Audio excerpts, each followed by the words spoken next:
రేపు జరగబోయే మే 13 ఎన్నికల నాడు మీరు ఇక్కడి నుంచి ఈరోజు ఇక్కడి నుంచి ఇచ్చే దిక్సూచి మన రాహుల్ గాంధీ గారు వచ్చి భారతదేశంలో నరేంద్ర మోడీ ప్రభుత్వాన్ని ఎలా మీరైతే కేసీఆర్ని తరిమి కొట్టిర్రో ఈరోజు భారతదేశంలో నరేంద్ర మోడీ ప్రభుత్వాన్ని తరిమి కొట్టాల్సిన సమయం వచ్చింది. మీరందరూ అదే పట్టుదల సెప్టెంబర్ 17 తారీఖు నాడు ఏ పట్టుదలతోటి తుక్కుగూడు సభ నుంచి వెనుకకు పోయిర్రో అదే పట్టుదలతోటి ఇంటికి పోయి ఈ రానున్న 30 రోజులు ఇంటింటికి ప్రచారం చేసి నరేంద్ర మోడీ ఏదైతే విర్రవీగుతుండో అబ్కి బార్ 400 అంటుండు. అబ్కి బార్ 400 కాదు 100 కూడా లేకుండా చేయాల్సిన అవసరం ఉంది. ముఖ్యంగా మన తెలంగాణలో 17 పార్లమెంట్ స్థానాలలో మనము 15కు పైనే గెలుచుకోవాలి. ఇటు బీజేపీని బీఆర్ఎస్ని బొందబెట్టాల్సిన అవసరం వచ్చింది.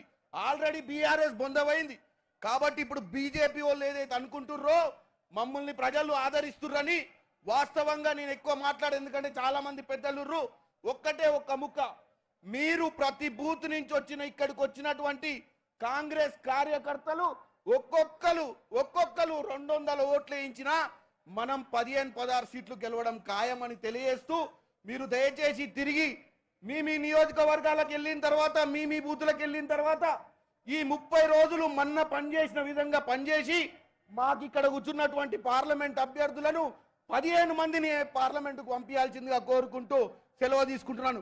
జై కాంగ్రెస్. వెనకాల ఉన్న సోదర సోదరులంతా ముందుకు రండి. పోలీస్ ఆఫీసర్స్కి విజ్ఞప్తి చేస్తా ఉన్నాను. చాలా మంది వెనక అక్కడ స్టక్ అయి ఉన్నారు. వాళ్ళందరినీ కూడా లోపలికి వచ్చే విధంగా కొద్దిగా ఫెసిలిటీ చేయాల్సిందిగా మీకు రిక్వెస్ట్ చేస్తా ఉన్నాను. పోలీస్ ఆఫీసర్లంతా కూడా వారిని ముందుకు వచ్చే విధంగా కొంత వెసులుబాటు కలగజేయాలి. సోదరులంతా కూడా ముందుకు రండి దయచేసి. ముందు మీకు సీట్లు ఉన్నాయనే మాట చెప్తూ ఇప్పుడు రాహుల్ గాంధీ గారు ఎయిర్పోర్ట్ నుంచి స్టార్ట్ అయినారు. 10 నిమిషాల్లో సభా ప్రాంగణానికి చేరుకుంటారు. అంతలోపట రాష్ట్ర మంత్రివర్యులు గవర్నీయులు కొండా సురేఖ గారిని మాట్లాడుతుందిగా కోరుతా ఉన్నాను.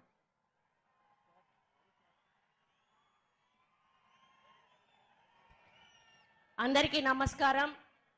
ఈరోజు తుక్కుగూడ ప్రాంగణంలో మన ప్రియతమ నాయకులు రాహుల్ గాంధీ గారు ప్రియాంక గాంధీ గారు వస్తున్న శుభ సందర్భంలో మన ముఖ్యమంత్రి రేవంత్ రెడ్డి గారి నాయకత్వంలో ఏర్పాటు చేసినటువంటి ఈ సభకు వచ్చి వివిధ హోదాల్లో ఆసీనులైనటువంటి వేదిక మీద ఉన్నటువంటి పెద్దలకు మరి తెలంగాణ నలుమూలల నుంచి విచ్చేసినటువంటి నాయకులకు కార్యకర్తలకు పత్రికా సోదరులందరికీ కూడా నా హృదయపూర్వక నమస్కారం. మన తెలంగాణ మేనిఫెస్టో ఈ ప్రాంతం నుంచి ప్రవేశపెట్టి మరి మీ అందరి ఆశీస్సులతో 6 గ్యారంటీల మీద నమ్మకంతో టీఆర్ఎస్ ప్రభుత్వం మీద ఉన్నటువంటి అపనమ్మకంతో కాంగ్రెస్ పార్టీని అధికారంలోకి తీసుకొచ్చిన విషయాన్ని ఈ సందర్భంగా గుర్తు చేస్తా ఉన్నాను. 9.5 సంవత్సరాల అహంకార పాలనకు చరమగీతం పాడి ఇందిరమ్మ పాలన తెచ్చుకున్న ఘనత ఈ తెలంగాణ రాష్ట్ర ప్రజలది అని చెప్తా ఉన్నాను. 100 రోజుల్లోనే 5 గ్యారంటీలను అమలు చేసి అన్నింటినీ కూడా కేబినెట్లో ఆమోదం పొంది ఎలక్షన్ల తర్వాత మిగతా గ్యారంటీలను కూడా మీ ముందుకు రేవంత్ రెడ్డి గారి నాయకత్వంలో ఈ కాంగ్రెస్ ప్రభుత్వం ఇందిరమ్మ ప్రభుత్వం తీసుకురాబోతుంది అని చెప్పడానికి నేను గర్వపడతా ఉన్నాను. ఈరోజు 200 యూనిట్ల కరెంట్ ఫ్రీ కానీ 500కు గ్యాస్ సిలిండర్ కానీ మహిళల్లో ఉచితంగా బస్సు ప్రయాణం కానీ ఇటువంటి కార్యక్రమాలన్నీ ఇప్పటికే మనం అమలు చేసి ఉన్నాము. మరి ఈ విధంగా అమలు చేసిన సందర్భంలో ప్రజల్లో కాంగ్రెస్ పార్టీ మీద ఉన్నటువంటి ప్రేమతోటి ఈరోజు టీఆర్ఎస్లోంచి కానీ బీజేపీలోంచి కానీ పెద్ద ఎత్తున నాయకులు వచ్చి కాంగ్రెస్ పార్టీలో చేరుతున్న సందర్భంలో మరొక పక్క కేసీఆర్కి ఒక పక్క కేటీఆర్కి అటు అధికారం పోయింది అనేటువంటి ఫ్రస్ట్రేషన్లో ఒక పక్క ఉంటే ఈరోజు బీఆర్ఎస్ పార్టీ పూర్తిగా ఖాళీ అయిపోతున్నటువంటి ఫ్రస్ట్రేషన్ ఇంకొక పక్క ఉంది. మరి చాలా రోజుల తర్వాత అంటే నాకు కేటీఆర్ నోటీస్ ఇచ్చిన విషయం కూడా మీకు తెలుసు. నేను ఏమీ మాట్లాడలేదు ఆయన గురించి. అయ్యా న్యూస్ ఇట్లా వస్తూ ఉన్నాయి, నువ్వు ఇట్లా చేసినావు, మరి హీరోయిన్లను బ్లాక్మెయిల్ చేసినావు అనేటువంటి ఒక మాట చెప్పినందుకు మరి నాకు నోటీస్ పంపిండు కేటీఆర్. ఇదే వేదిక మీద నుంచి అదే కేటీఆర్ని అడుగుతా ఉన్నాను. నిన్న మీ అయ్య ప్రెస్ మీట్ పెట్టినప్పుడు నువ్వు ఎడో పక్క రెండో మనిషిగా కూర్చొని ఉన్నావు. నీ అయ్య ఎటువంటి మాటలు మాట్లాడిండో ఒక్కసారి నువ్వు నీ చెవులతో విన్నావా అని అడుగుతా ఉన్నా. కుక్కల కొడుకులారా కుక్కల కొడుకులారా అని తిడితే ఎవరు తిడతా ఉన్నావు కేసీఆర్ అని చెప్పి నేను అడుగుతా ఉన్నాను. తెలంగాణ మహిళలను తిడుతున్నావా? కొడుకులు అంటే కుక్కల కొడుకులు అంటే ఆడవాళ్ళందరినీ కూడా కుక్కలు అని తిడుతున్నావా అని చెప్పి ఈ సందర్భంగా నేను అడుగుతా ఉన్నాను. అటువంటి చెప్పనలవిగా అన్నటువంటి బూతులు తిట్టి ఈరోజు నీ అయ్య నీ పక్కనున్నాడు, మరి ఆయన మీద ఏం కేసు పెట్టాలి అని చెప్పి నేను అడుగుతా ఉన్నాను. ఆయనను బహిరంగంగా ఉరి తీసినా కూడా ఆయన మాట్లాడిన మాటలకు క్షమాపణ లేదు అని చెప్పి సందర్భంగా విజ్ఞప్తి చేస్తా ఉన్నాను. కాబట్టి ఇక్కడ ఉన్న సోదరులందరికీ ఒక్కటే విజ్ఞప్తి చేస్తా ఉన్నాను. నేనేం మాట్లాడకుండానే నాకు నోటీస్ ఇచ్చింది. కేసీఆర్ మాట్లాడిన మాటలకు మీరెంతమంది నోటీస్ పంపగలుగుతారో అంతమంది కూడా నోటీస్ పంపాలని చెప్పి సందర్భంగా ఆదేశిస్తా ఉన్నాను. కాబట్టి ఇప్పటికైనా కూడా టీఆర్ఎస్ నాయకులకు ఒక్కటే చెప్తా ఉన్నాను, హెచ్చరిస్తా ఉన్నాను. మీరు తిడితే పడడానికి మేము ఇక్కడ లేము. మేము ప్రజల విశ్వాసంతో అధికారంలోకి వచ్చి ఇక్కడ కూర్చున్నాము. మీరు అధికారంలో అనుభవించి పైసలు దండుకొని ఈరోజు ప్రజల నమ్మకం పొడగొట్టుకొని ఈరోజు ప్రతిపక్షంలో కూర్చున్నారు. మేము అధికారంలో కూర్చుని ప్రజా సంక్షేమం కోసం పనిచేస్తా ఉన్నాము. మమ్మల్ని ఇక మీద ఒక్క మాట మాట్లాడినా కూడా మర్యాదగా ఉండదు అని చెప్పి ఆ చవటలకు, ఆ దద్దమ్మలకు, ఆ టీఆర్ఎస్ నాయకులు అందరూ కూడా చేతగాని వాళ్ళందరినీ కూడా హెచ్చరిస్తూ అందరూ నోరు దగ్గర పెట్టుకోండి, లేకపోతే భవిష్యత్తులో ప్రజలు మీకు తప్పకుండా గుణపాఠం ఇప్పటికే చెప్పారు. రేపు ఎంపీ ఎన్నికల్లో కూడా గుణపాఠం చెప్పబోతున్నారు అనే విషయాన్ని ఈ సందర్భంగా విజ్ఞప్తి చేస్తూ మనమందరం కూడా కాంగ్రెస్ పార్టీ గెలుపు కోసం కృషి చేసి 15 ఎంపీ స్థానాలను గెలిపించి సోనియా గాంధీ గారికి, రాహుల్ గాంధీ గారికి, ప్రియాంక గాంధీ గారికి బహుమతిగా ఇవ్వాలని కోరుకుంటూ మీ అందరికీ నమస్కారం తెలియజేస్తూ సెలవు తీసుకుంటా ఉన్నాను. జై కాంగ్రెస్. సీనియర్ కాంగ్రెస్ నాయకురాలు మంత్రివర్యులు సీతక్క గారిని మాట్లాడుతుందిగా కోరుతాను.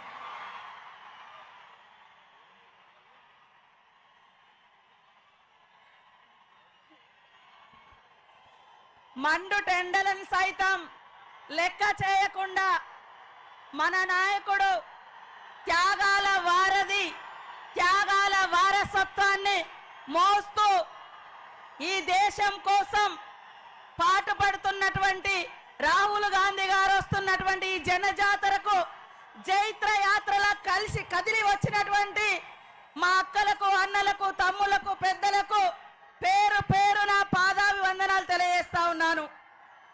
ఆనాడు ఇదే తుక్కుగూడలో ఏర్పాటు చేయబడ్డటువంటి భారీ బహిరంగ సభకు అశేషంగా వచ్చి మరి 10 ఏళ్ల గడీల పాలనను పాతరేస్తామని శపథం చేసిన మీరు అనుకున్నట్టుగానే పాతరేసి ప్రజాపాలన తీసుకొచ్చినందుకు మీ అందరికీ శిరస్సు వంచి పాదాభివందనాలు తెలియజేస్తా ఉన్నాను. వేదిక మీద ఉన్నటువంటి పెద్దలకు, పత్రికా మీడియా సోదరులకు అందరికీ నమస్కారాలు. ఇవాళ బీజేపీ, బీఆర్ఎస్ కూడబలుక్కొని గత 10 సంవత్సరాలు కాంగ్రెస్ పార్టీని అంతం చేయాలని కలలు అన్నారు. కానీ రాష్ట్రంలో ఉన్నటువంటి ప్రజలు వాళ్ళ యొక్క కలల్ని కల్లలు చేస్తూ ఇందిరమ్మ రాజ్యాన్ని తీసుకొచ్చిండ్రు. ఇవాళ నేను ఒక్కటే కోరుతా ఉన్నా, ఒక్కటే ఒక అప్పీల్. 34 సంవత్సరాలు కావస్తుంది ఇవాళ రాజీవ్ గాంధీ గారు చనిపోయి. ఆనాటి నుండి ఈనాటి వరకు ఆ కుటుంబం, ఇందిరమ్మ కుటుంబం, రాహుల్ గాంధీ గారి కుటుంబం దేశం కోసం నలుదిక్కుల తిరుగుతూ ప్రజల హక్కుల కోసం పాటుపడుతున్నారు, పోరాడుతున్నారు, ప్రజాస్వామిక హక్కులను కాపాడుతున్నారు తప్ప ఒక్క పదవి కూడా వారు ప్రధానులుగా గాని మంత్రులుగా గాని కాలేదు. దయచేసి ఇక్కడున్నటువంటి కార్యకర్తలు, నాయకులు అందరూ ఆలోచించండి. ఒక్క అవకాశం రాహుల్ గాంధీ గారిని ప్రధానమంత్రి చేయడం కోసం ప్రతి ఒక్క కార్యకర్త ఈ రాష్ట్రంలో ఉన్నటువంటి 17 ఎంపీ సీట్లను గెలిపించి ఆ కుటుంబంలో రాహుల్ గాంధీ గారిని ప్రధానమంత్రి చేయాల్సినటువంటి బాధ్యత మన మీద ఉందని నేను తెలియజేస్తా ఉన్నాను. ఇవాళ దేశంలో ఉన్నటువంటి ప్రజలకు ఇల్లు కావాలని కొట్లాడుతుంటే ఇవాళ బీజేపీ వాళ్ళు ఏం చూపిస్తున్నారు? మరి ఈడీ కేసులు పెడతారు. మరి వారు చెప్పినటువంటి 2 కోట్ల ఉద్యోగాలు ఇస్తాం సంవత్సరానికి అని చెప్పారు మోడీ గారు. ఆ లెక్కన 20 కోట్ల ఉద్యోగాలు రావాలి దేశంలో. ఉద్యోగాల గురించి అడిగితే అయోధ్యను చూపెడుతున్నారు, అయోధ్యలో ఉన్న రాముని చూపెడుతున్నారు. 10 ఏళ్ల అభివృద్ధి ఏదయ్యా అని మోడీ గారిని అడిగితే ఢిల్లీ నుంచి అభివృద్ధికి నిధులు ఇవ్వడం లేదు కానీ అక్షింతలు మాత్రం పంపిస్తున్నారు. అక్షింతలు ఇంటింటికి వచ్చినాయి కానీ మీరు గల్లీలలో పోయి అడగండి, బీజేపీ వాళ్ళు మీకు ఇల్లు ఇచ్చిరా, ఉద్యోగం ఇచ్చిరా? మరి ఇంకా జన్ ధన్ ఖాతాలు ధన్ తెరవండి అన్నాడు, 15 లక్షలు ఇచ్చిండా? మరి ఏం చేసిండంటే 10 సంవత్సరాలలో మరి మోడీ గారి పాలన గురించి చెప్తే రాస్తే రామాయణం అంతా అవుతుంది, చెప్తే భారతం అంతా అయితే తప్ప వికసిత్ భారత్ అంట. వికసిత్ ఎక్కడుందయో మీరు చేసిన విద్వేషపు కుట్రలతోటి ఈ దేశాన్ని భారతీయ జనతా పార్టీ విద్వేషపు కుట్రలతోటి విధ్వంసాలతోటి భారతదేశాన్ని బందీ చేసిర్రు. కానీ మన రాహుల్ గాంధీ గారు పేదల పెన్నిది, ప్రేమల సన్నిధి, త్యాగాల వారధి రాహుల్ గాంధీ గారు కన్యాకుమారి నుంచి కాశ్మీర్ దాకా పాదయాత్ర చేసినటువంటి మహానాయకుడు. కాబట్టి నేను ఒక్కటే అడుగుతున్నా, ఒక్కటే విజ్ఞప్తి చేస్తున్నాం మీకు అందరికీ, ఒక్క అవకాశం. ఇక్కడ కూర్చున్న వాళ్ళకి ఎంతో మందికి అవకాశాలు రావడానికి కారణం ఇందిరమ్మ కుటుంబం. మీరు కూడా సర్పంచులుగా, ఎంపీటీసీలుగా, జడ్పీటీసీలుగా అయినరు. రేపు ఢిల్లీ ఎన్నికల తర్వాత జరిగేది మీ ఎన్నికలు, గల్లీ ఎన్నికలు. కాబట్టి ఖచ్చితంగా 34 ఏళ్ల తర్వాత ఒక్క అవకాశం రాహుల్ గాంధీ గారికి ఇచ్చి ప్రధానమంత్రి చేయడం కోసం ప్రతి కార్యకర్త నాయకుడు కష్టపడాలని కోరుకుంటూ కాంగ్రెస్ ఇచ్చిన ప్రతి వాగ్దానం అమలైతుంది. అధికారం పోయినటువంటి అసహనంతో బీఆర్ఎస్ నాయకులు మరి పిచ్చి వాళ్ళ లెక్క మాట్లాడుతున్నారు.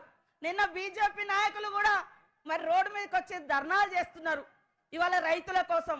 అయ్యా, మీరు కార్పొరేట్ కంపెనీల కోసం, బహుళజాతి కంపెనీల కోసం, రైతాంగ వ్యవసాయాన్ని ముంచడం కోసం నల్ల చట్టాలు తీసుకొస్తుంటే వాటికి వ్యతిరేకంగా పోరాడుతున్నటువంటి రైతుల మీద కాల్పులు చేసింది మీరు.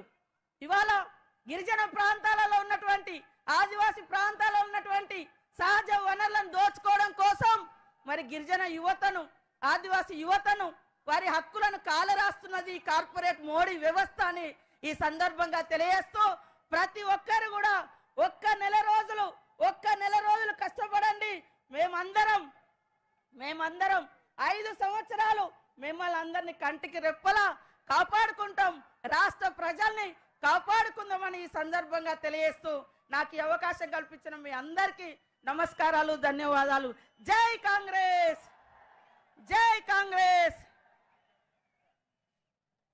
రాష్ట్ర మంత్రివర్యులు పొన్నం ప్రభాకర్ గారు మాట్లాడతారు.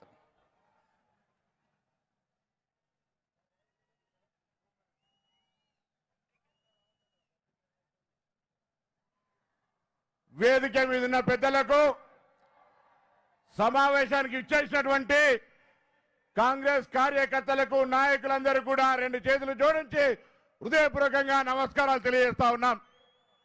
ఆనాడు సెప్టెంబర్ 17 నాడు ఇదే తుక్కుగూడ విజయపేరి సభ నుంచి ఆనాడు పిలిపించినటువంటి ఈ యొక్క ప్రజాస్వామిక ప్రభుత్వాన్ని గద్దెదించి ప్రజాస్వామ్యాన్ని నెలకొల్పడానికి తెలంగాణలో ఉన్నటువంటి ప్రతి పౌరుడు, ప్రతి కాంగ్రెస్ కార్యకర్త ఏ విధంగా ప్రతిన పూనినాడో ఈరోజు మళ్ళీ దేశంలో కూడా ఏ విధంగానైనా అప్రజాస్వామికంగా, నియంతృత్వంగా, పూర్తిగా మతపరమైనటువంటి విద్వేషాలు లేవనైతే ఈ దేశం అభివృద్ధికి నిరోధకంగా మారినటువంటి నరేంద్ర మోడీ బీజేపీ ప్రభుత్వాన్ని దించడానికి జరుగుతున్నటువంటి ఈ జనజాతర సభ రేపు ఢిల్లీలో కాంగ్రెస్ కూటమి అధికారంలో వచ్చే వరకు మనమంతా మళ్ళీ గట్టిగా కృషి చేయాలని ఈ స్ఫూర్తి తీసుకొని దేశం మొత్తం మీద తెలంగాణలో ఉన్నటువంటి 17 లోక్సభ సీట్లతో పాటుగా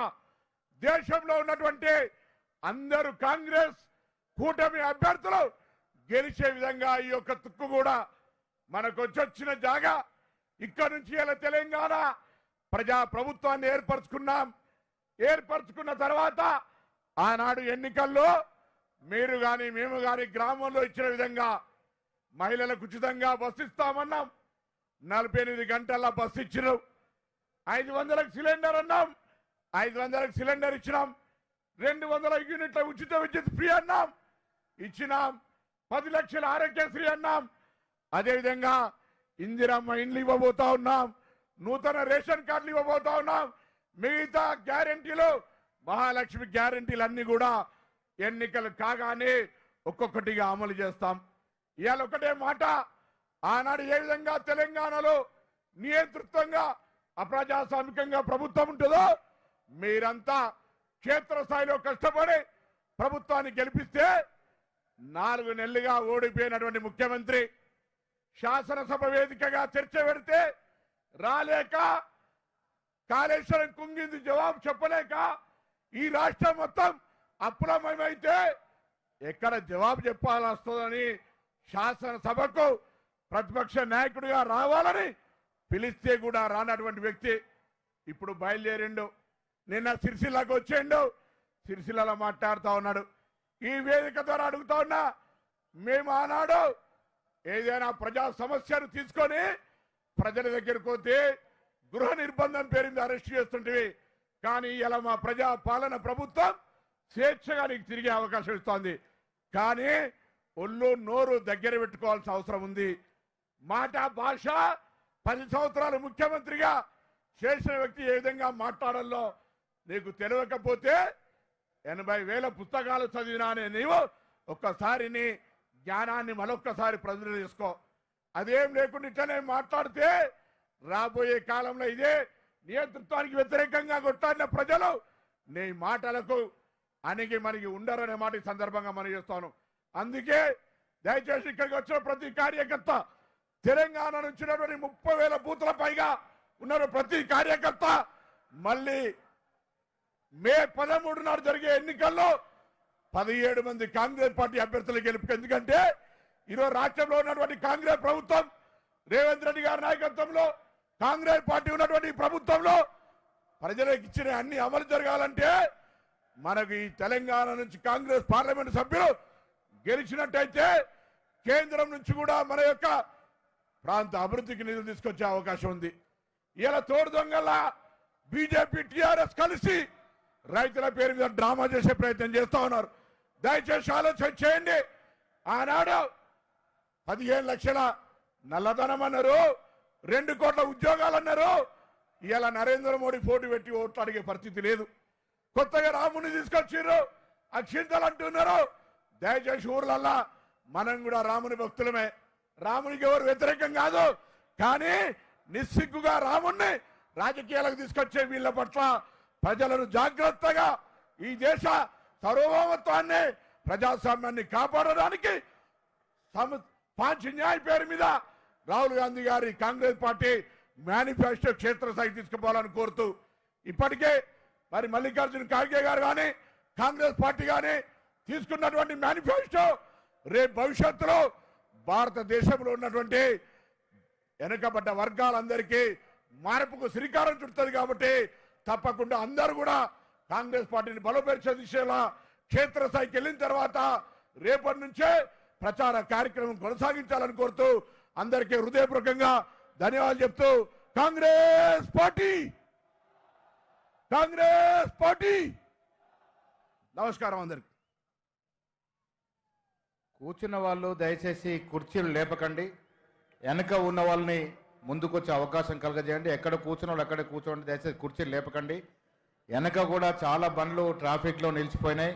పోలీస్ ఆఫీసర్లందరూ విజ్ఞప్తి చేస్తూ ఉన్నాను, వాటిని ఫెసిలిటేట్ చేసి కొద్దిగా వెసులుబాటు కలగజేసి ముందుకొచ్చే విధంగా సహకరించాల్సిందిగా కోరుతూ ఇప్పుడు పెద్దలు సీనియర్ మంత్రివర్యులు జూపల్లి కృష్ణారావు గారిని మాట్లాడుతుందిగా కోరుతాను.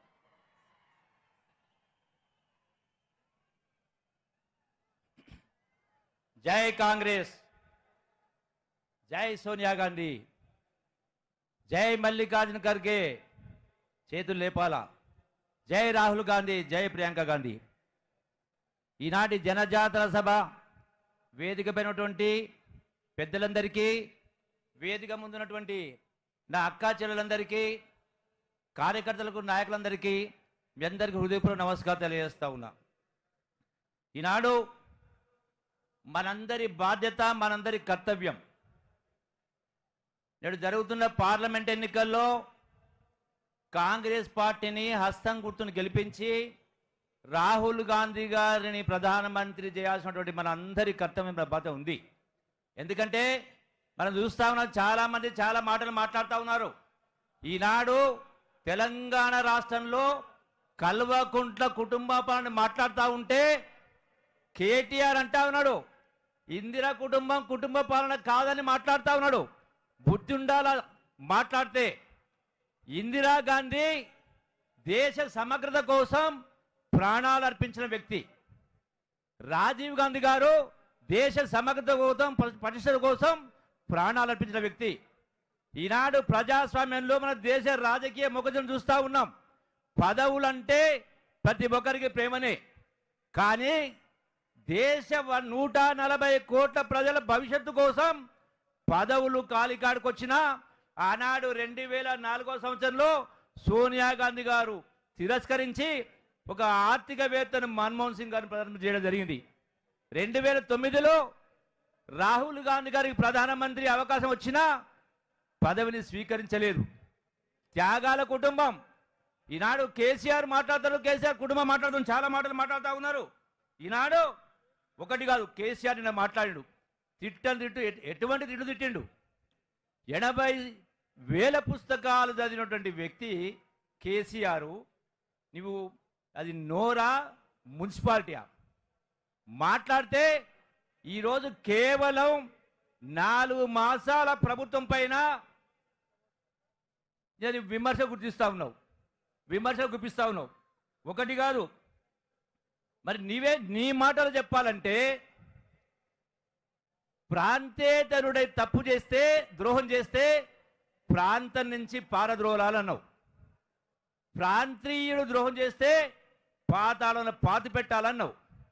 మరి కేసీఆర్, నేను నిన్ను అడుగుతా ఉన్నా, 10 సంవత్సరాల క్రితం నిండు 100 ఏళ్లు బతకాల్సిన తెలంగాణ నవ యువకులు మా చావులతోనైనా తెలంగాణ రావాలి, మా తెలంగాణ పచ్చబడాలి, మా పేదల బ్రతుకులు బాగుపడాలని చెప్పని ప్రాణాలు అర్పిస్తే ఎటువంటి పరిపాలన కోరుకున్న ఆనాడు వాళ్ళు త్యాగాలు చేసింది. ఒక నిజాయితీ ప్రభుత్వం రావాలి, ఒక సుపరిపాలన రావాలి, అవినీతి రహిత పరిపాలన రావాలి, ప్రజాస్వామ్యం పరిడవిల్లాలని త్యాగాలు చేసి తెలంగాణ తెస్తే ధనిక రాష్ట్రం నీ చేతికి అప్పచెప్తే నీవు ఇష్టారాజ్యంగా ప్రవర్తించి 1,000 కోట్ల రూపాయలు అవినీతి చేసి దానికి రుజువు తార్కాణం నీ బిడ్డనే అలా కల్వకుంట్ల కవిత. మరి ఈనాడు నీవు ఇన్ని మాటలు మాట్లాడినావు కదా, మరి ఏం రోగం వచ్చింది మీకు? ఈనాడు టెలిఫోన్ ట్యాపింగ్ అంటే ఎంత? ఈ దొంగ బతుకులు లంగ బతుకులు ఎందుకు? మతిశుద్ధి ఉండాలి కొద్దిగానైనా. అరే మంది సంసారాల్లో వాళ్ళు తొంగి చూడాల్సిన అవసరం మీకేమొచ్చింది? ఎందుకు టెలిఫోన్ ట్యాపింగ్ చేసిండ్రు? చాలామంది మీరు ప్రజాస్వామ్య పరిపాలన చేయకుండా ఈనాడు అమరవీరుల ఆకాంక్షలు నెరవేరే కార్యక్రమం చేయకుండా అవినీతి, బంధుప్రీతి. ఈరోజు 1 కాదు 2 కాదు, అందరూ కూడా ఇలా రైతుల పంట నష్టం కోసం మాట్లాడుతున్నాడు. కేసీఆర్ ఏనాడైనా గడచిన 10 సంవత్సరాల కాలంలో ఎన్నో వరదలు వచ్చినాయి, ఎన్నో కరువులు వచ్చినాయి, ఏ ఒక్కరికైనా పంట నష్టం ఇచ్చినవా? ఏనాడైనా బీమా ఇచ్చినవా? ఏ ఒక్కరినైనా ఆదుకున్నటువంటి కార్యక్రమం చేయడం జరిగిందా? ఏ ఒక్కటి కూడా నీవు అమలు చేయలే. ఈనాడు నీవు నీ కుటుంబ సభ్యులు కేటీఆర్, హరీష్ మాట్లాడుతున్నావు. రేవంత్ రెడ్డి 12 సార్లు ఢిల్లీ పోయిండని మాట్లాడుతున్నావు. డెఫినెట్గా పోయిండు, 12 సార్లు 32 సార్లు పోతాడు. మీకేమొచ్చింది? నేను అడుగుతా ఉన్నా, ఢిల్లీ పోయినా 29 రాష్ట్రాలకు అధినేత సోనియా గాంధీ గారు, మల్లికార్జున ఖర్గే గారు, రాహుల్ గాంధీ గారు ఎన్నిసార్లు పోయినా అందరినీ కలుస్తూ ఉన్నారు. మరి మీకెందో బరోగం? ఇక్కడ ఉన్నటువంటి మంత్రులు కూడా మీరు కలిసే చేతగాలే మీకు? ఇక్కడ ఉన్నటువంటి మంత్రులు కానీ ప్రతిపక్ష నాయకులు కానీ ఏనాడును కూడా మీరు ఒకరిని పలకరించిన పాపలు పోయిందో? ఒకనాడు అవకాశం ఇచ్చిందా? మాట్లాడేటువంటి అవకాశం ఇచ్చిందా?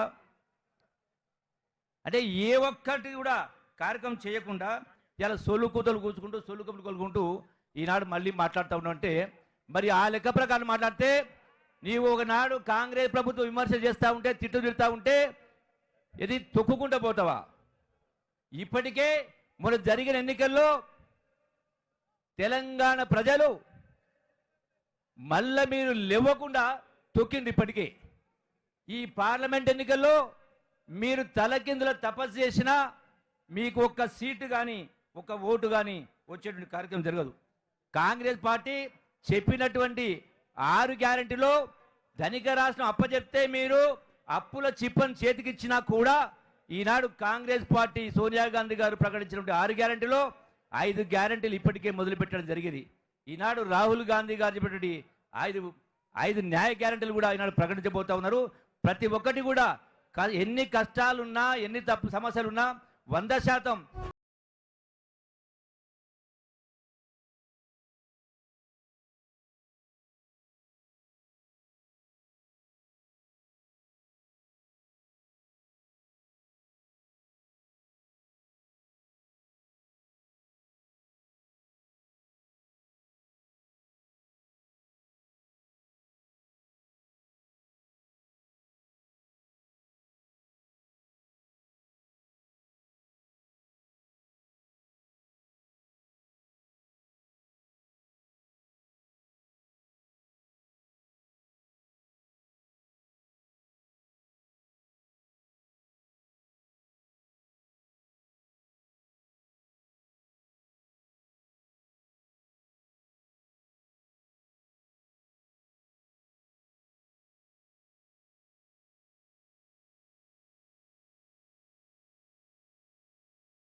గారు మన మధ్యలోకి వచ్చి ఆనాడు ఏ విధంగానైతే మనం ప్రతిపక్షంలో ఉన్నప్పుడు ఈ రాష్ట్రంలో మన అందరికీ ధైర్యం చెప్పి ముందుకు నడిపించి వారితో పాటు సోనియా గాంధీ గారు, ప్రియాంక గాంధీ గారు వచ్చి ఇదే తుక్కుగూడలో ఇదే రాజీవ్ గాంధీ గారి ప్రాంగణంలో ధైర్యాన్ని చెప్పి మనము కాంగ్రెస్ పార్టీని ప్రభుత్వంలోకి తీసుకురాబోతున్నామని ఆనాడు సంకల్పించి మేనిఫెస్టోను, రాష్ట్ర కాంగ్రెస్ పార్టీకి సంబంధించిన మేనిఫెస్టోను వారు రిలీజ్ చేయడం జరిగింది.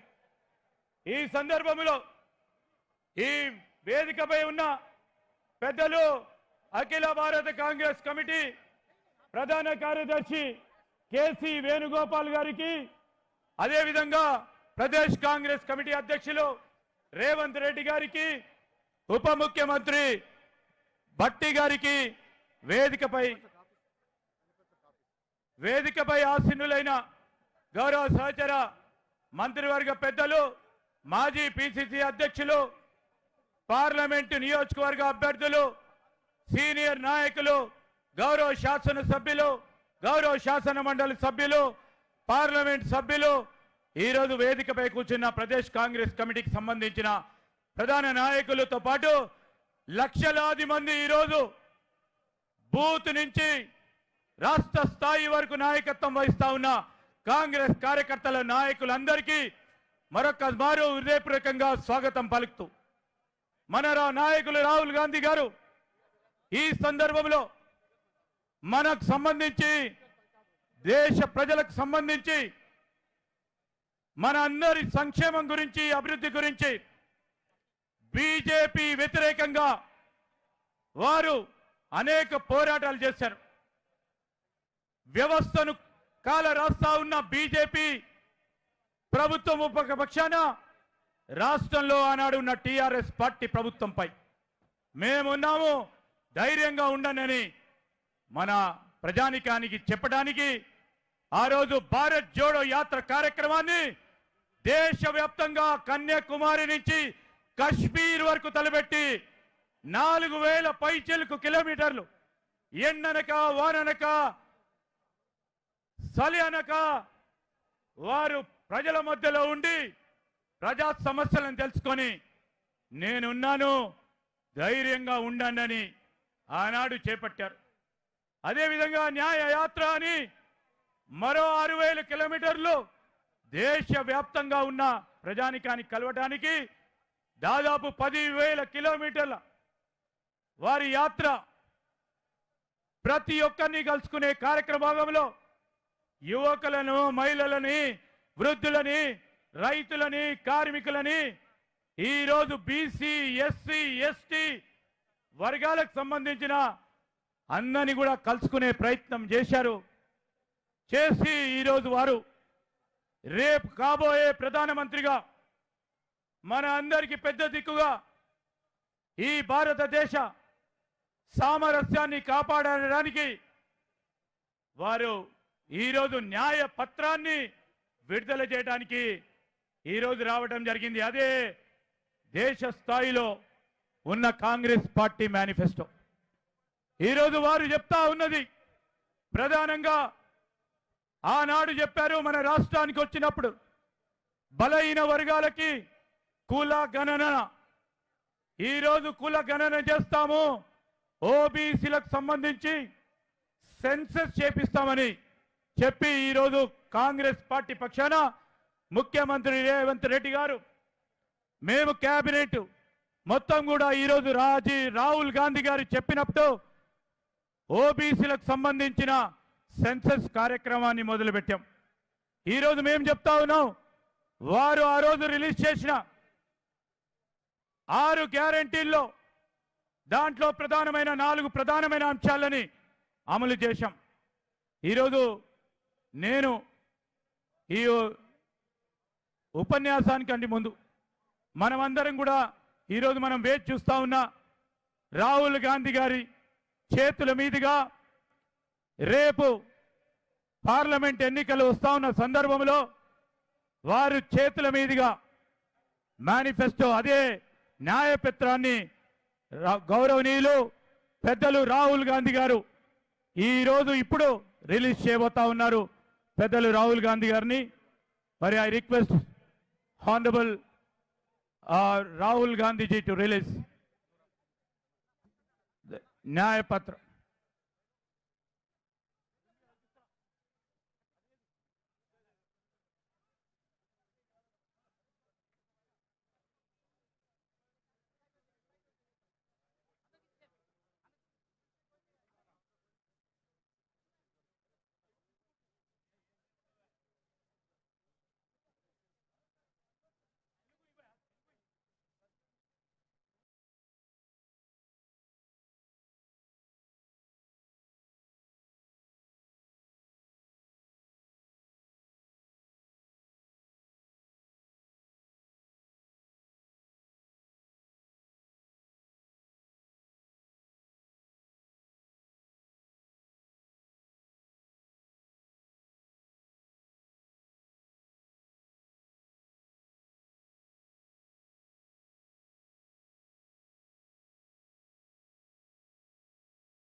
పడతాడు మన రాహుల్ గాంధీ దేశం బంగారు పోతే అవుతాడు.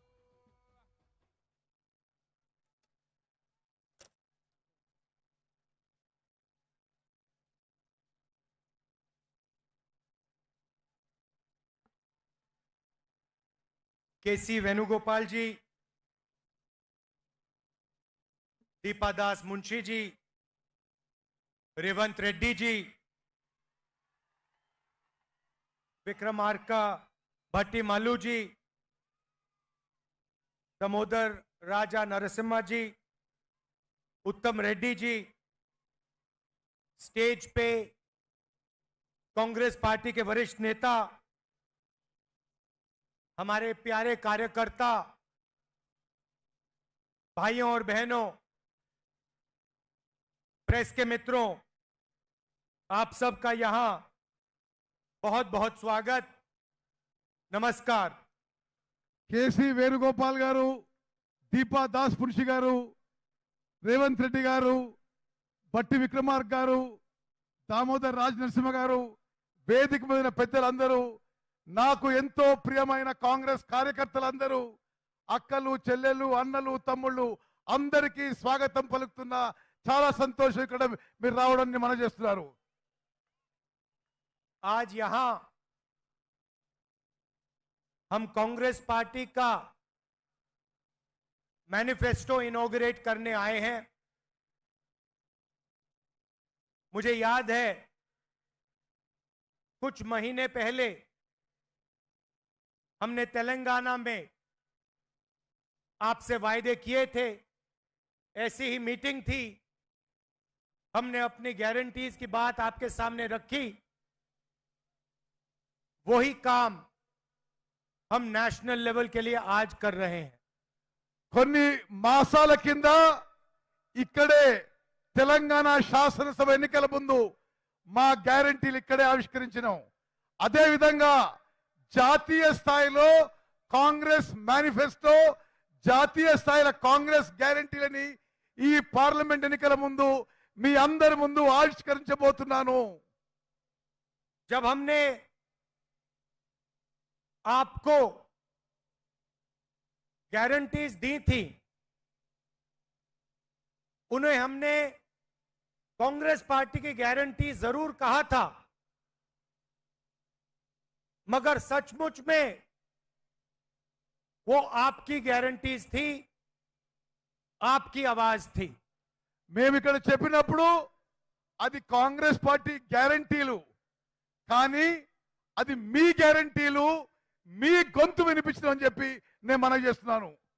जब हमने 500 रुपए सिलेंडर की बात की थी, 200 यूनिट मुफ्त बिजली की बात की थी, गृह लक्ष्मी की बात की थी, फ्री बस ट्रैवल की बात की थी, तो वो हमने आपकी आवाज सुनकर गारंटीज निकाली थी।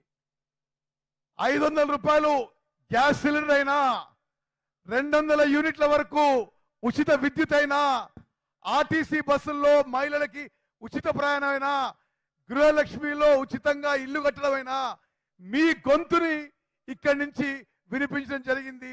అది అమలు చేసిన విషయం కూడా మీకు మనవి చేస్తున్నాను. और आज तेलंगाना के सब लोग जानते हैं कि कांग्रेस पार्टी ने जो वायदे किए थे, उन वायदों को कांग्रेस पार्टी पूरा कर रही है।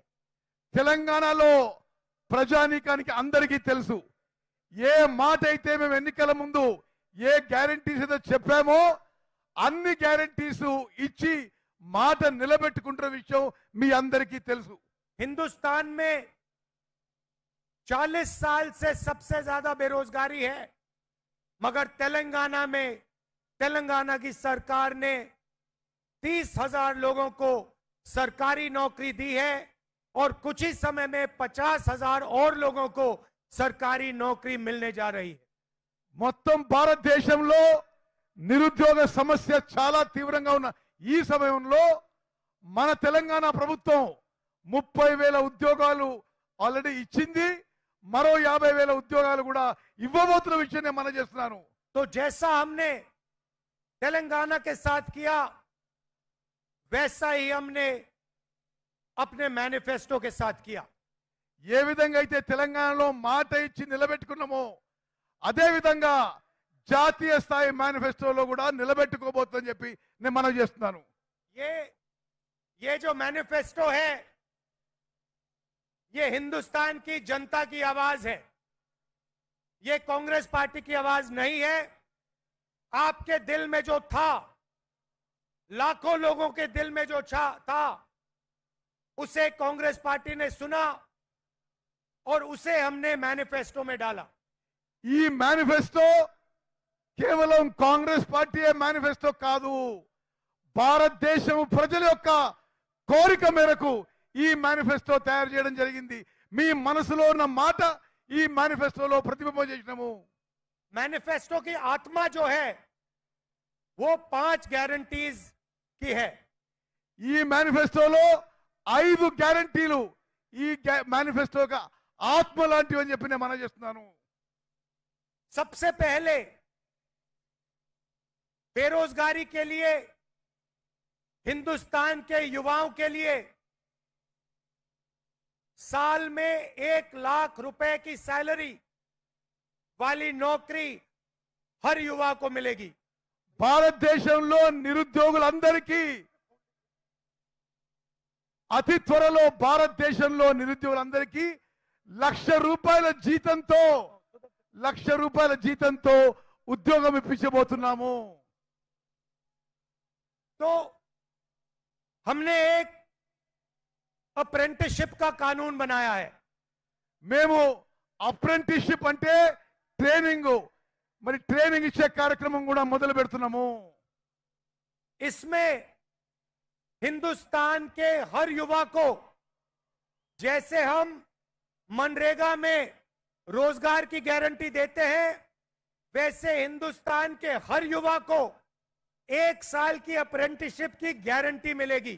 మన్రేగాలో ఏ విధంగా అయితే గ్రామీణ యువతకి ఉపాధి కల్పిస్తున్నామో మొత్తం భారతదేశంలో యువతకి 1 సంవత్సరం పాటు అప్రెంటిస్షిప్ ట్రైనింగ్ ఇచ్చే గ్యారంటీ ఇవ్వబోతున్నాము। ये पब्लिक सेक्टर में होगी, प्राइवेट सेक्टर में होगी, हेल्थ केयर सेक्टर में होगी, एजुकेशन सेक्टर में होगी। सब सेक्टर्स में हम हिंदुस्तान के युवाओं को 1 साल की अप्रेंटिसशिप 1 लाख रुपए की देंगे।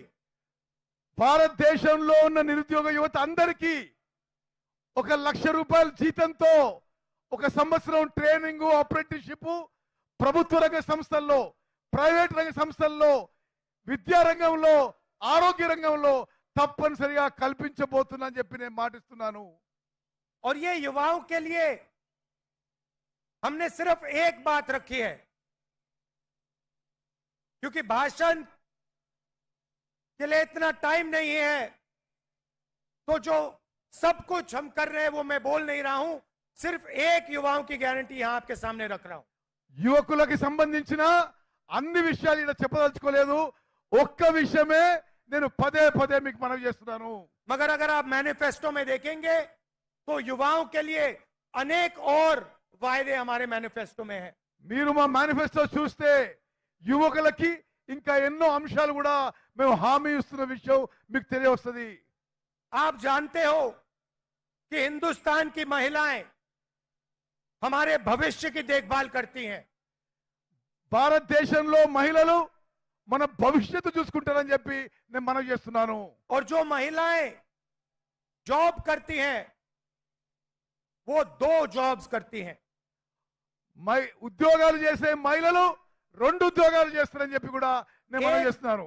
एक ऑफिस में जाकर या मजदूरी कर कर और दूसरी घर में जो वो अपने बच्चों की और परिवार की रक्षा करती हैं, उनके लिए काम करती हैं। మహిళలు లేబర్ గా పొలాల్లో ఆఫీస్లో పనిచేస్తూ ఇంటిని కూడా మొత్తం చూసుకుంటారు, 2 ఉద్యోగాలు చేస్తున్నారని చెప్పి నేను భావిస్తున్నాను। और हिंदुस्तान में मोदी सरकार के आने के बाद करोड़ों लोग फिर से गरीबी में घुस गए हैं।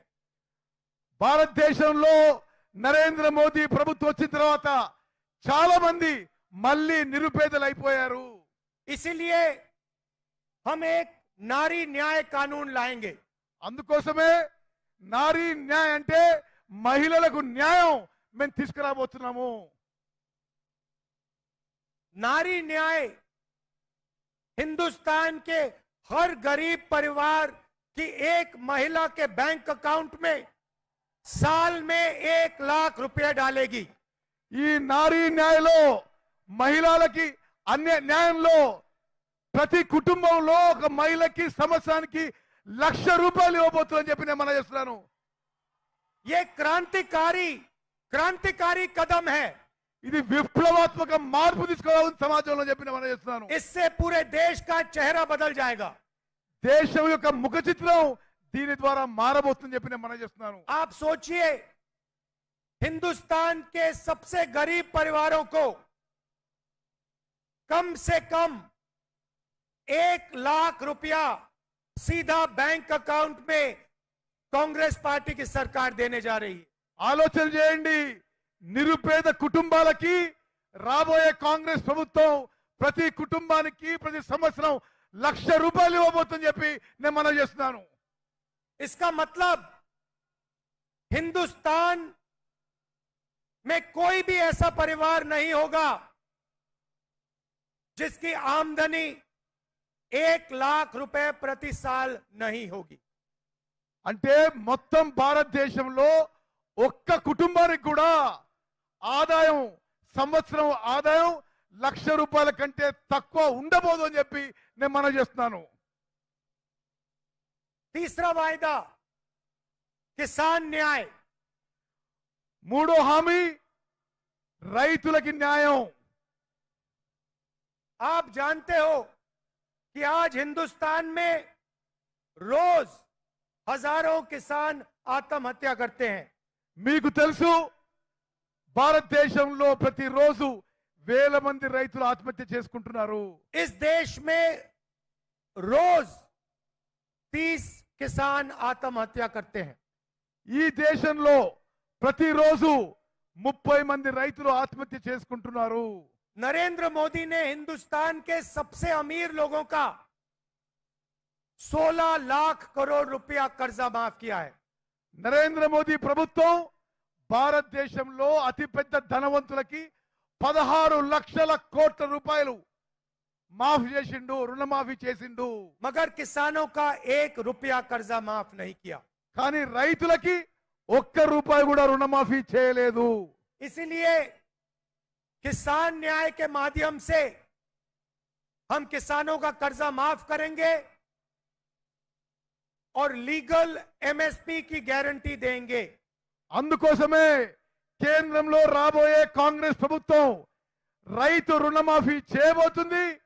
కనీస మద్దతు ధర ఎంఎస్పీకి చట్టబద్ధత కల్పిస్తోందని చెప్పి నేను మనం చేస్తున్నాను. हिंदुस्तान के किसानों को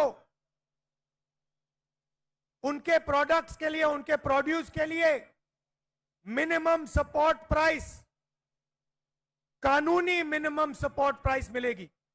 భారతదేశంలో ప్రతి రైతుకి వాళ్ళు పండించే ప్రతి వ్యవసాయ ఉత్పత్తికి మద్దతు ధర, కనీస మద్దతు ధరకి చట్టబద్ధత కల్పించబోతున్నాము. और स्वामी नाथन फॉर्मूला के मुताबिक मिलेगी। కనీస మద్దతు ధర ఎంఎస్పి కూడా ఎంఎస్ స్వామినాథన్ ఫార్ములా ప్రకారం ఇవ్వబోతున్నాము. चौथा वायदा श्रमिक न्याय, నాలుగో గ్యారంటీ కార్మికులకి న్యాయం చేయబోతున్నాము. मजदूरों के लिए हिंदुस्तान में हम मिनिमम वेज लाएंगे। కార్మికులకి కూలీలకి మినిమం వేజెస్ తీసుకురాబోతున్నాము. मनरेगा के लिए और दूसरे मजदूरों के लिए कम से कम 400 रुपए प्रतिदिन की मिनिमम वेज हम लागू कर देंगे।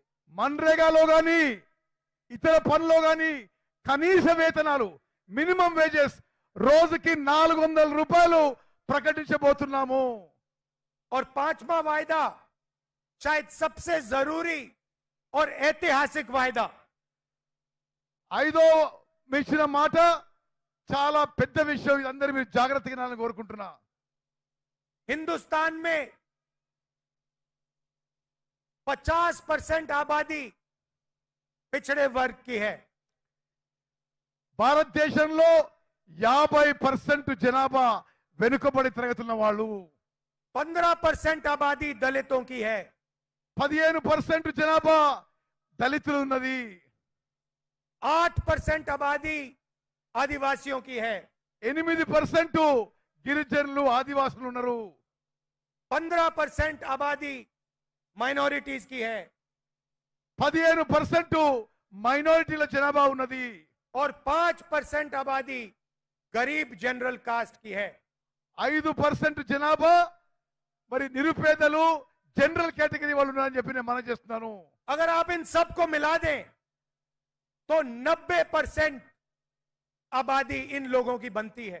ఇవన్నీ మీరు కలిపితే 90% జనాభా ఇప్పుడు నేను చెప్పిన కేటగిరీస్ లో వస్తారు.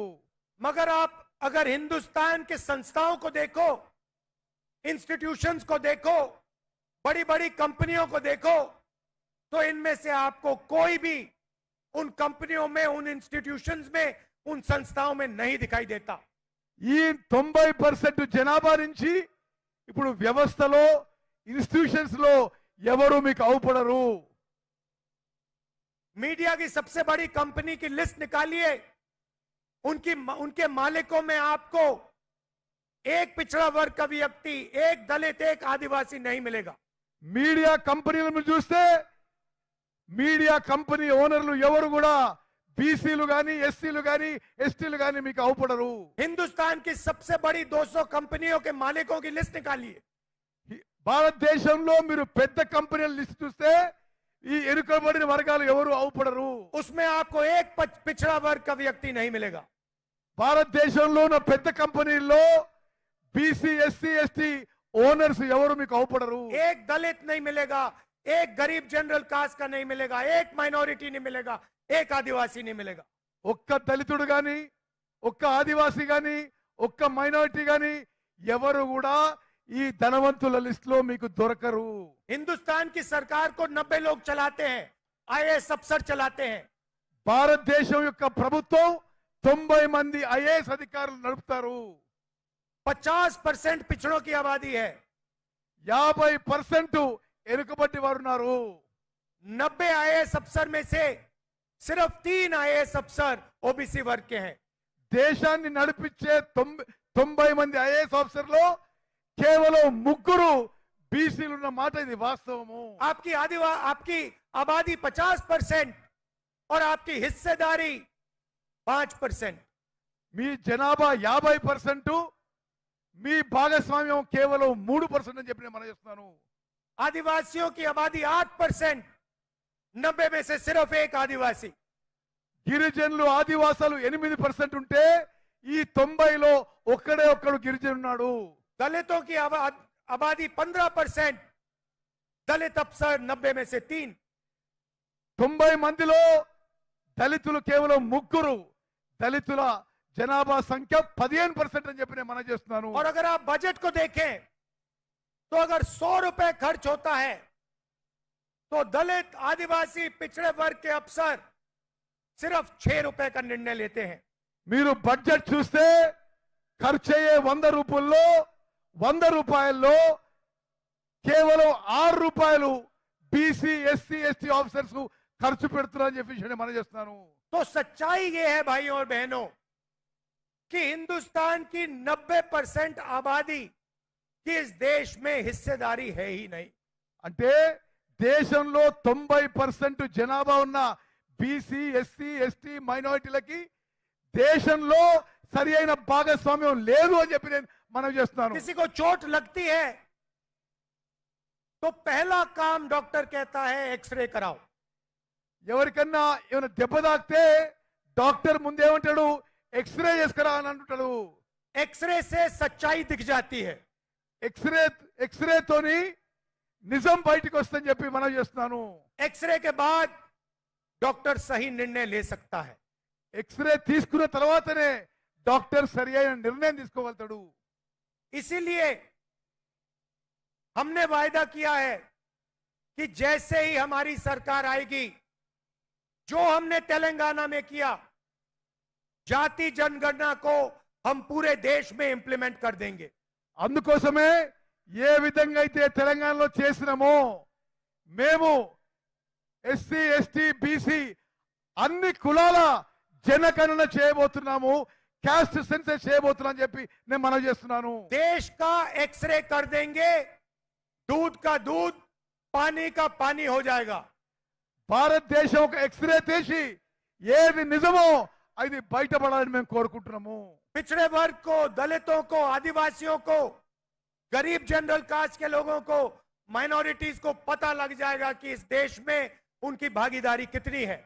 బీసీలకి ఎస్సీలకి ఎస్టీలకి మైనారిటీలకి దేశంలో వాళ్ళ భాగస్వామ్యం ఎంత ఉందని చెప్పి దాంతో స్పష్టంగా అవుపడుతుంది చెప్పి మనం చేస్తున్నాం. इसके बाद हम फाइनेंशियल और इंस्टीट्यूशनल सर्वे करेंगे। అదే విధంగా ఆర్థిక పరమైన వ్యవస్థాపకమైన సర్వే కూడా చేయించబోతున్నాము. ये पता लगाएंगे कि हिंदुस्तान का धन किसके हाथों में है, कौन से वर्ग के हाथ में है। ఈ విధంగా భారతదేశం యొక్క ధనము ఏ వర్గం దగ్గర ఉంది ఎక్కడుందో మేము తెలుసుకుంటాము. और इस ऐतिहासिक कदम के बाद हम क्रांतिकारी काम शुरू करेंगे. ఈ చారిత్రాత్మక అడుగు వేసిన తర్వాత కొన్ని విప్లవాత్మక మార్పులు తీసుకురాబోతున్నాము. जो आपका हक बनता है वो हम आपके लिए आपको देने का काम करेंगे. మీ హక్కు అయితే ఏదుందో మీ హక్కు ప్రకారం మీకు ఇవ్వబోతున్నాని చెప్పి నేను మనవి చేస్తున్నాను. चाहे वो मीडिया हो, ब्यूरोक्रेसी हो, हिंदुस्तान की सब संस्थाएं हो, वहां हम आपकी जगह बनाकर आपको हिस्सेदारी देंगे. భారతదేశంలో ఉన్న అన్ని సంస్థలు, బ్యూరోక్రసీ కానీ, మీడియా కంపెనీలు కానీ, ఇతర సంస్థల్లో కూడా ఎవరి భాగస్వామ్యం ఎవరికి వచ్చే విధంగా మేము అడుగులు తీసుకుంటామని చెప్పి నేను మనవి చేస్తున్నాను. भाइयों और बहनों, आप जानते हो कि यहां आपके पिछले चीफ मिनिस्टर ने सरकार कैसे चलाई थी. మిత్రులారా, మీకు తెలుసు గతంలో ఉన్న ముఖ్యమంత్రి ఏ విధంగా ప్రభుత్వం నడిపించిండో మీరు చూసిండ్రు. हजारों लोगों के उन्होंने फोन टैप किए వేల మంది ఫోన్లు ట్యాపింగ్ చేసిండు. और यहां की जो इंटेलिजेंस की एजेंसीज थी, टैक्स की एजेंसीज थी, पुलिस थी, उनका उन्होंने गलत उपयोग किया. మాజీ ముఖ్యమంత్రి ఇంటెలిజెన్స్ వాళ్ళు పోలీస్ వాళ్ళని దుర్వినియోగం చేసి అందరి ఫోన్లు ఏ విధంగా ట్యాప్ చేశారో మీరందరూ మీడియాలో చూస్తున్నారు. हजारों लोगों का फोन टैप किया और सरकार बदलते ही सरकार का डेटा सरकार के कंप्यूटर नदी में फेंक दिए. వేల మంది ఫోన్లు ట్యాపింగ్ చేసి ప్రభుత్వం మారగానే ప్రభుత్వం దగ్గర ఉన్న గత ప్రభుత్వం డేటా మొత్తం కూడా ధ్వంసం చేశారు. मगर जो उन्होंने सरकार चलाई थी, डराकर, धमकाकर, एक्सटॉर्शन करके उन्होंने आपसे आपका धन छीना था. గత ప్రభుత్వంలో మిమ్మల్ని భయపెట్టించి బలవంతపు వసూలు చేసి సమాజంలో భయంతో నడిపించిన విషయం మీరు గమనించాలి. रात को फोन कॉल आता था, आपको धमकाया जाता था और आपसे पैसे, आपके पैसे छीने जाते थे, आपसे लूटे जाते थे. రాత్రిపూట ఫోన్ కాల్ వచ్చేది, మీ ధనం మరి బలవంతంగా వసూలు చేయించబడేదని చెప్పి నేను మనం చేస్తున్నాను. आज तेलंगाना में कार्रवाई शुरू है और सच्चाई आपके सामने है. తెలంగాణలో కాంగ్రెస్ ప్రభుత్వం పని మొదలుపెట్టింది, నిజం మీ ముందుందని చెప్పి నేను మనం చేస్తున్నాను. जो यहां आपके पिछले चीफ मिनिस्टर ने किया, वो दिल्ली में प्रधानमंत्री और बीजेपी के लोग कर रहे हैं. ఇక్కడ మాజీ ముఖ్యమంత్రి పని అయితే చేసిండో ఢిల్లీలో నరేంద్ర మోదీ ప్రభుత్వం కూడా అదే పని చేస్తుందని చెప్పి నేను మనం చేస్తున్నాను. जिसको पहले इन्फोर्समेंट डायरेक्टरेट कहा जाता था, वो आज एक्सटॉर्शन डायरेक्टरेट बन गया है. గతంలో ఎన్ఫోర్స్మెంట్ డైరెక్టరేట్ అనే కేంద్ర సంస్థ ఇప్పుడు ఎక్స్టార్షన్ డైరెక్టరేట్ అంటే బలవంతపు వసూళ్ల డిపార్ట్మెంట్ గా మారింది. बीजेपी दुनिया की सबसे बड़ी वॉशिंग मशीन चला रही है. బీజేపీ ప్రపంచంలోనే ఒక వాషింగ్ మిషన్ నడిపిస్తుంది. और देश के सबसे भ्रष्ट मंत्री, सबसे भ्रष्ट नेता नरेंद्र मोदी जी के साथ खड़े हैं. దేశంలో అత్యంత అవినీతి పరులు, అవినీతి మంత్రులు అందరూ కూడా నరేంద్ర మోదీతో నిలబడ్డారు. ఎలా इलेक्शन कमीशन में नरेंद्र मोदी जी ने लोग बैठाए. ఎలక్షన్ కమిషన్ లో కూడా నరేంద్ర మోదీ తన తొత్తులను పెట్టిండు. और दुनिया का सबसे बड़ा स्कैम इलेक्टोरल बॉन्ड्स का स्कैम है. ప్రపంచంలోనే అతిపెద్ద కుంభకోణం ఎలక్ట్రోల్ బాండ్స్ కుంభకోణం అని చెప్పి నేను మనం చేస్తున్నాను. पैसा दो, धंधा लो. పైసలు వసూలు చేసి వ్యాపారం బిజినెస్ ఇచ్చిన చరిత్ర బీజేపీ ప్రభుత్వం చెప్పి నేను మనం చేస్తున్నా. इलेक्टोरल बॉन्ड्स की आप लिस्ट निकालिए और उसमें साफ दिखता है. మీరు ఎలక్ట్రల్ బాండ్స్ అంటే పొలిటికల్ పార్టీస్ కి మరి బాండ్స్ ఇచ్చిన వాళ్ళు లిస్ట్ చూస్తే వాళ్ళ వ్యాపారాలు వాళ్ళ బాండ్స్ కి ఏ సంబంధం ఉందో స్పష్టం అవుతుంది చెప్పి నేను మనం చేస్తున్నాను. एक दिन सीबीआई कंपनी को धमकाती है, उसी महीने वही कंपनी बीजेपी को करोड़ों रुपए पकड़ा देती है. సిబిఐ సంస్థ వ్యాపారస్తులను వ్యాపార కంపెనీని భయపెట్టించి అదే నెల ఆ కంపెనీ బీజేపీకి ఎలక్ట్రల్ బాండ్ ద్వారా డొనేషన్ చేసే ఉదాహరణలు ఎన్నో అని చెప్పి నేను మనం చేస్తున్నాను. हजारों करोड़ रुपए का इंफ्रास्ट्रक्चर प्रोजेक्ट कंपनी को मिलता है, उसी से 15-20 दिन पहले कंपनी बीजेपी को करोड़ों रुपए पकड़ाती है.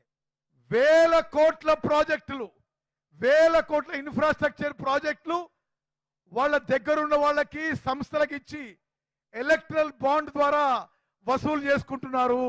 कांग्रेस पार्टी के सारे बैंक अकाउंट बंद कर दिए. కాంగ్రెస్ పార్టీకి చెందిన బ్యాంక్ అకౌంట్లు అన్ని కూడా ఈ బీజేపీ ప్రభుత్వం సీజ్ చేసింది, మూసేసిన విషయం మీకు తెలవాలి. मगर हम इन लोगों से नहीं डरते हैं. అయినా సరే మేము భయపడేది లేదు. यहां पे हमने बीजेपी की बी टीम को हराया, आने वाले चुनाव में हम ए टीम को हराने जा रहे हैं. తెలంగాణలో బీజేపీ బి టీం ని ఓడించినాం, ఇప్పుడు దేశంలో బీజేపీని ఓడించబోతున్నాము.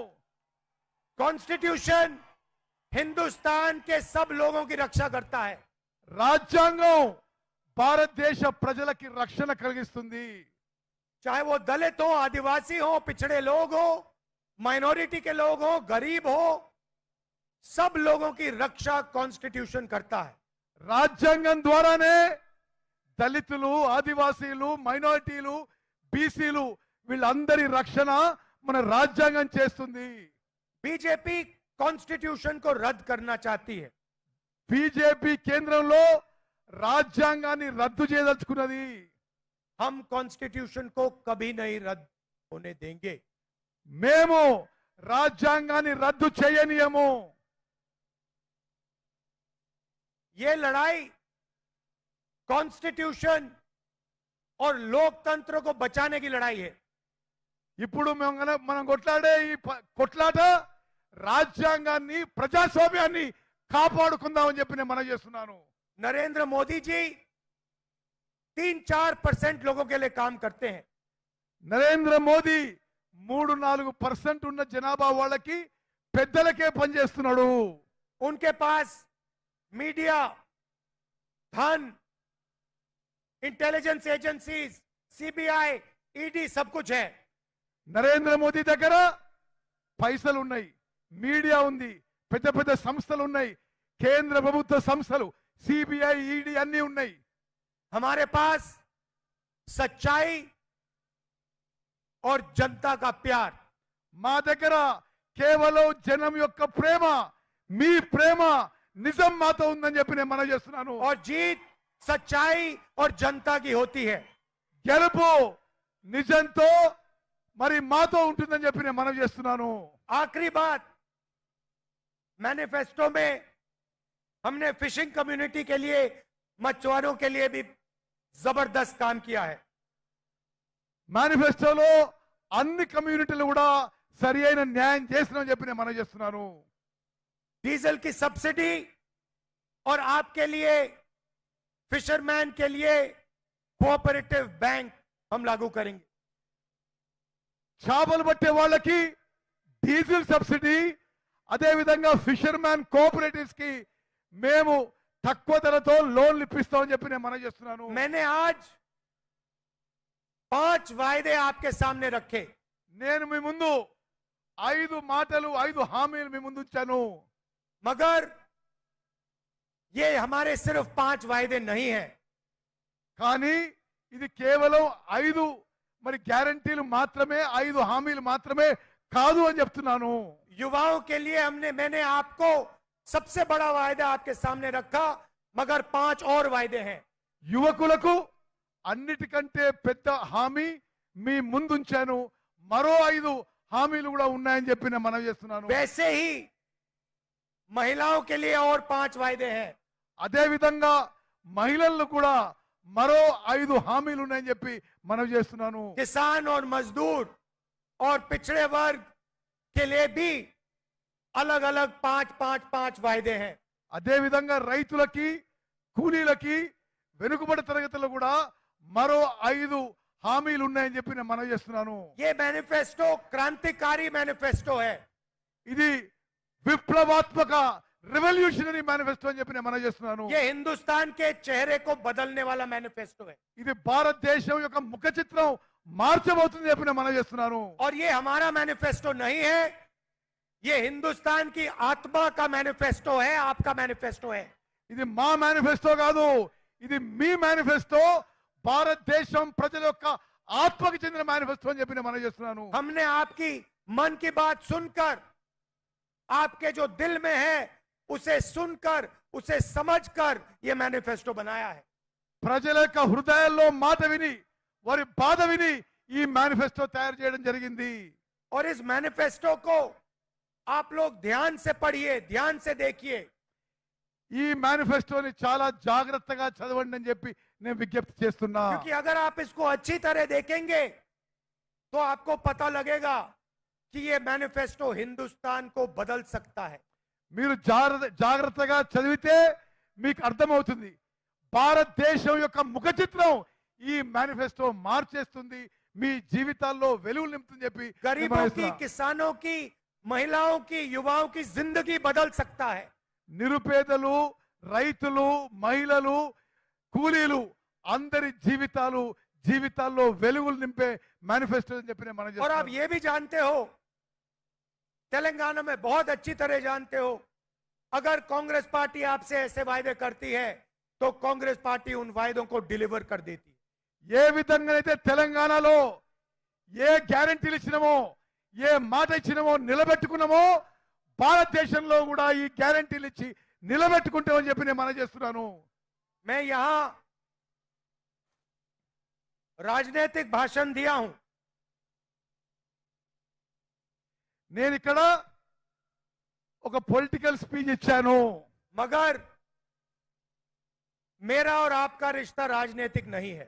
కానీ నాకు మీకున్న సంబంధం రాజకీయాలకు అతీతంగా ఉందని చెప్పి నేను మనవి చేస్తున్నా. मेरा और आपका रिश्ता पारिवारिक रिश्ता है, मोहब्बत का रिश्ता है. నాకు మీకున్న బంధం ఒక కుటుంబంలో ఉన్న బంధం, ప్రేమ ఆత్మీయత ఉన్న బంధం అని చెప్పి నేను మనవి చేస్తున్నాను. और आप जानते हो सोनिया जी तो हैं आपकी, उन्होंने आपकी मदद की, मगर दिल्ली में मैं भी आपका सिपाही हूं. మీకు తెలుసు సోనియా గాంధీ గారు మీ ఎంబడున్నారు, ఢిల్లీలో నేను కూడా మీ ఎంబడుంటా అని చెప్పి మీకు మాటిస్తున్నాను. और आप जानते हो कि तेलंगाना के युवाओं ने, तेलंगाना की जनता ने मुझे इतना सा इशारा किया, मैं यहां आपके लिए हाजिर हो जाऊंगा. మీకు తెలుసు తెలంగాణలో ఏ యువకులైనా, తెలంగాణలో ప్రజలు ఎప్పుడు పిలిస్తే అప్పుడు నేను మీ ముందు హాజరైతా అని చెప్పి నేను మనవి చేస్తున్నాను. और मैं सिर्फ ये 2-3 साल की बात नहीं कर रहा हूं, ये मैं अपनी पूरी जिंदगी की बात कर रहा हूं. ఇది కేవలం ఇప్పటి మాట కాదు, ఈ 2-3 ఏళ్ల మాట కాదు, నా జీవితం మొత్తం మీకు సేవ చేస్తా అని చెప్పి మాటిస్తున్నా. जब तक मैं जीवित हूं, तेलंगाना के छोटे से छोटे बच्चे ने मुझे बुलाया, मैं यहां हाजिर हो जाऊंगा. నేను బతుకున్నంత కాలం తెలంగాణలో చిన్న పిల్లగాడు పిలిచినా మీ ముందు ఉంటా, మీకు సేవ చేస్తా అని చెప్పి మీకు మాటిస్తున్నా. और मैंने आपको कहा था कि आपने एक नया स्टेट बनाया, आपने एक सपना देखा और केसीआर जी ने उस सपने को तोड़ने का काम किया. మీరు చూసిన స్వప్నం ఒక ప్రత్యేక రాష్ట్రం ఏర్పాటైనా కేసీఆర్ మీ స్వప్నాన్ని బద్దలు కొట్టే విషయం మీకు తెలుసు. यह हिंदुस्तान का सबसे नया प्रदेश है.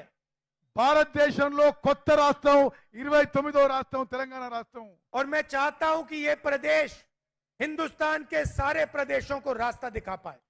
నేను కోరుకుంటుంది మొత్తం భారతదేశంలో అన్ని రాష్ట్రాలకి తెలంగాణ రాష్ట్రం దారి చూపెట్టాలి, ముందుండాలని కోరుకుంటున్నాం మన చేస్తున్నా.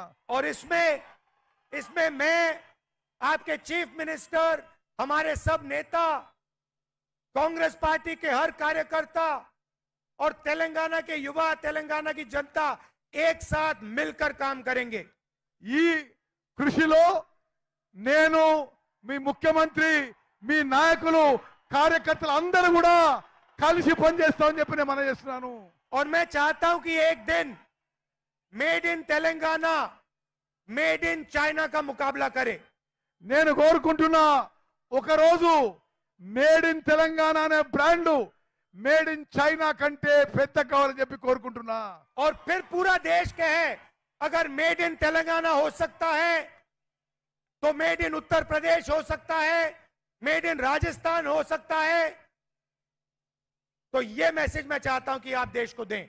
ఏ విధంగానైతే made in Telangana successful brand కావాలతో ఆ తర్వాత అన్ని రాష్ట్రాల్లో made in Uttar Pradesh made in Rajasthan అంతటా సక్సెస్ కావాలని కోరుకుంటున్నాను. और देश में बीजेपी के लोग नफरत फैलाते हैं। మొత్తం భారతదేశంలో బీజేపీ పార్టీ మత సమాజంలో విద్వేషం ఫైలాయిస్తుంది. एक धर्म को दूसरे धर्म से लड़ाते हैं। ఒక మతాన్ని ఇంకో మతంతో కొట్లాడబెట్టింది. मगर तेलंगाना में नफरत के बाजार में आप सब ने मोहब्बत की लाखों दुकानें खोली हैं। మీరు తెలంగాణలో ఈ విద్వేషాల బజార్లో ప్రేమించే దుకాణం తెరిచిండ్రు. నేను చాలా సంతోషిస్తున్నాను చెప్పిన यहाँ पे सब लोग मिलकर प्यार से इज्जत से काम करते हैं। ఇక్కడ అందరూ కూడా కలిసిమెలిసి ప్రేమతో అభిమానంతో పని చేయడం నేను ఎంతో సంతోషిస్తున్నాను. तो ये भी मैसेज तेलंगाना से पूरे देश में जा रहा है।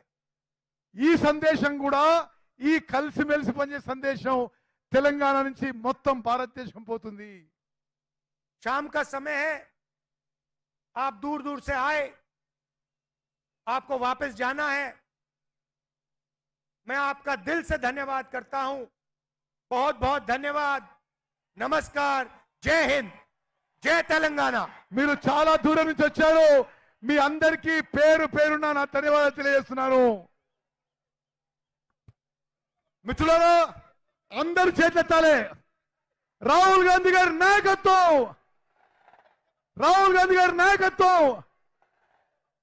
మిత్రులారా ఇప్పుడు ఒక రాష్ట్రంలో జరుగుతున్న కొన్ని విషయాల్లో ఉత్తమ్ భాయ్, ఇప్పుడు మన ప్రియతమ నాయకులు రాహుల్ గాంధీ గారు రేపు జరగబోయే పార్లమెంట్ ఎన్నికల్లో కాంగ్రెస్ పార్టీ తరఫున నిలబడే మన అభ్యర్థులందరితో కూడా మరి కలవటం, వారందరితో పాటు వారు ఫోటో సెషన్ ఇప్పుడు జరుపుతారు. అందరం కలుసుకొని ఈ ఎన్నికల్లో గొప్ప మెజారిటీతో ఈ పార్లమెంట్ సభ్యులందరినీ కూడా గెలిపించాల్సిందిగా రాహుల్ గాంధీ గారు కోరుతా ఉన్నారు.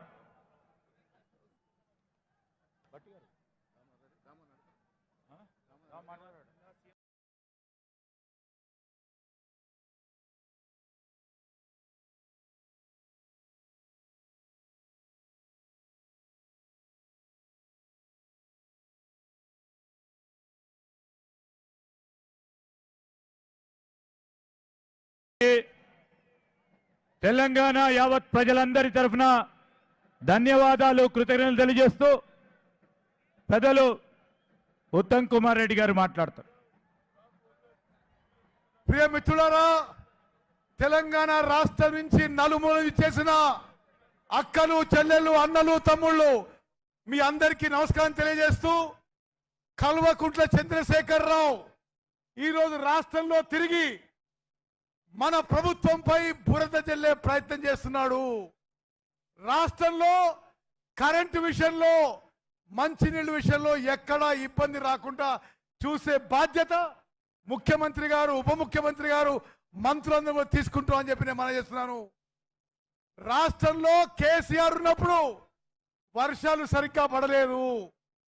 కేసీఆర్ ఉన్నప్పుడు వాటర్ మేనేజ్మెంట్ సరిగ్గా జరగలేదు. కృష్ణా జలాల విషయంలో, గోదావరి జలాల విషయంలో కేసీఆర్ తెలంగాణ ప్రజల్ని మోసం చేసిండు, లూటీ చేసుకున్నాడు. ఈరోజు కొన్ని ప్రాంతాల్లో కొంత పంట నష్టం జరుగుతుంది. బాధతో తప్పనిసరిగా ఆ పంట నష్టం తగ్గించే విధంగా, ఉన్న నీళ్ళని సరిగ్గా ఉపయోగించే విధంగా మన కాంగ్రెస్ ప్రభుత్వం ముందుకు పోతుందని చెప్పి నేను మనం చేస్తున్నా. కేవలం ఎన్నికలు వచ్చినాయని చెప్పి 4 నెలలు ఫామ్ హౌస్ లో వండుకొని ఈరోజు కేసీఆర్ రాష్ట్రంలో తిరిగి ఏదో మేము సరిగ్గా చేయడం లేదు విధంగా ప్రచారం చేస్తున్నాడు. ఇది అబద్ధం, అసత్యమైన విషయం. ప్రతి కాంగ్రెస్ వీర సైనికుడు ప్రతి ఇంటికి తీసుకోవాలని చెప్పి చేస్తున్నా. అదే విధంగా తెలంగాణ రాష్ట్రానికి నరేంద్ర మోదీ బీజేపీ ఏమీ చేయలేదు.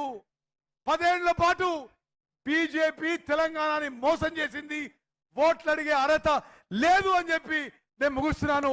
జై హింద్, జై కాంగ్రెస్. అందరు చేతులెత్తాలే. సోనియా గాంధీ గారి నాయకత్వం, రాహుల్ గాంధీ గారి నాయకత్వం, కాంగ్రెస్ పార్టీ. జై హింద్, జై కాంగ్రెస్.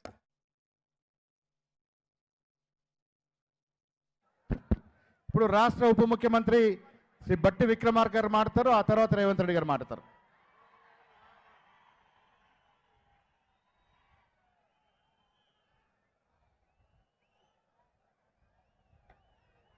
మనందరి ప్రియతమ నాయకుడు, అఖిల భారత కాంగ్రెస్ కమిటీ మాజీ అధ్యక్షులు శ్రీ రాహుల్ గాంధీ గారు, రాష్ట్ర ముఖ్యమంత్రి వర్యులు శ్రీ రేవంత్ రెడ్డి గారు, అఖిల భారత కాంగ్రెస్ కమిటీ ప్రధాన కార్యదర్శి ఆర్గనైజేషన్ కేసీ వేణుగోపాల్ గారు,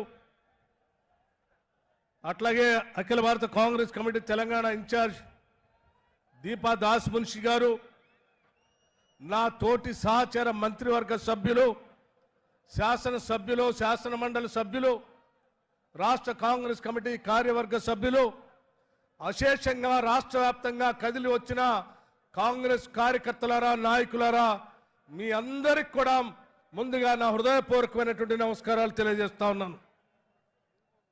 ఈనాటి ఈ సభ భారతదేశంలో జరుగుతున్నటువంటి సాధారణ ఎన్నికలకు సంబంధించి అఖిల భారత కాంగ్రెస్ కమిటీ ఆధ్వర్యంలో మేనిఫెస్టోని ఇక్కడ రిలీజ్ చేసేటువంటి కార్యక్రమాన్ని రాహుల్ గాంధీ గారి ఆధ్వర్యంలో ఈ తుక్కుగూడ చారిత్రాత్మకమైనటువంటి సభా ప్రాంగణంలో ఈరోజు ఏర్పాటు చేసుకున్నాం. మిత్రులారా, మీ అందరికీ తెలిసిందే, గత సాధారణ అసెంబ్లీ ఎన్నికలకు ముందు తెలంగాణ రాష్ట్రంలో ఇదే తుక్కుగూడ ప్రాంతం నుంచి ఆనాడు 6 గ్యారంటీలకు సంబంధించినటువంటి భారీ బహిరంగ సభ శ్రీమతి సోనియా గాంధీ గారి నాయకత్వంలో ఆ రోజు ప్రకటన చేసినటువంటి విషయం, వాటన్నిటిని కూడా ఆదరించి మీరందరూ కాంగ్రెస్ పార్టీని అధికారంలో తీసుకొచ్చినటువంటి విషయం కూడా మనందరికీ తెలిసిందే. ఈరోజు ఉన్నటువంటి పరిస్థితుల్లో గత 10 ఏళ్లు పాలన చేసిన టీఆర్ఎస్ పార్టీ ఆర్థిక సంక్షోభాన్ని, విద్యుత్ సంక్షోభాన్ని సృష్టించి సుడిగుండంలాగా ఈ రాష్ట్రాన్ని తయారు చేసి వెళితే రాష్ట్రంలో కాంగ్రెస్ పార్టీ ఇందిరమ్మ రాజ్యం అధికారంలోకి వచ్చిన తర్వాత ఈ 2 వ్యవస్థల్ని ఘాట్లో పెట్టి మొదటి నెలలో ఆర్థిక వ్యవస్థకు సంబంధించి, విద్యాశాఖకు సంబంధించి శ్వేతపత్రాన్ని శాసనసభలో ప్రవేశపెట్టే కాకుండా వాటిని సరి చేసుకుంటూ మొదటి తారీఖు నాడే ఈ రాష్ట్రంలో ఉన్నటువంటి దాదాపు 3,68,200 ప్రభుత్వ ఉద్యోగస్తులకి, 2,77,000 మంది పెన్షనర్స్ కి మొదటి తారీఖు నాడే జీతాలు ఇచ్చినటువంటి చారిత్రాత్మకమైన నిర్ణయం ఇందిరమ్మ కాంగ్రెస్, ఇందిరమ్మ రాజ్యంలో మన ప్రభుత్వంలో జరిగిందని చెప్పి మీ అందరికీ సవినయంగా మనవి చేస్తా ఉన్నాను. ఇచ్చిన మాట ప్రకారం ఉచితంగా బస్సుల్లో మహిళలు తిరిగేటట్టు ఏర్పాటు చేశాం. 10 లక్షల వరకు రాజీవ్ ఆరోగ్యశ్రీకి సంబంధించిన నిధులు ఇచ్చాం. రాష్ట్రంలో ఉన్నటువంటి మహిళా సంఘ సభ్యుల అందరికీ రాబోయే 5 సంవత్సరాల దాదాపు 1,00,000 కోట్ల రూపాయలు రుణాలు ఇచ్చి వడ్డీ లేని రుణాలు ఇవ్వాలనేటువంటి ఆలోచన కాంగ్రెస్ పార్టీ చేస్తా ఉంది. అలాగే రాష్ట్రంలో జీరో బిల్లుతో దాదాపు 50 లక్షల మందికి ఈరోజు జీరో బిల్లు ఇచ్చాం, కరెంటు బిల్లు. అలాగే 500 రూపాయలకే గ్యాస్ సిలిండర్ ఇచ్చాం. మీ అందరికీ తెలిసిందే, ఈరోజు రాష్ట్రంలో ఉన్నటువంటి ఆర్థిక పరిస్థితిని అధిగమిస్తూ కూడా ఇవన్నీ చేస్తున్నామనంటే మన నాయకుడు శ్రీ రాహుల్ గాంధీ గారు నిరంతరం పర్యవేక్షణ చేస్తూ రాష్ట్ర ప్రభుత్వానికి దిశ నిర్దేశం చేస్తూ ఇచ్చిన హామీలు నిలబెట్టే కార్యక్రమాన్ని చేసుకునేటట్టుగా మనల్ని ముందుకు నడిపిస్తా ఉన్నారు.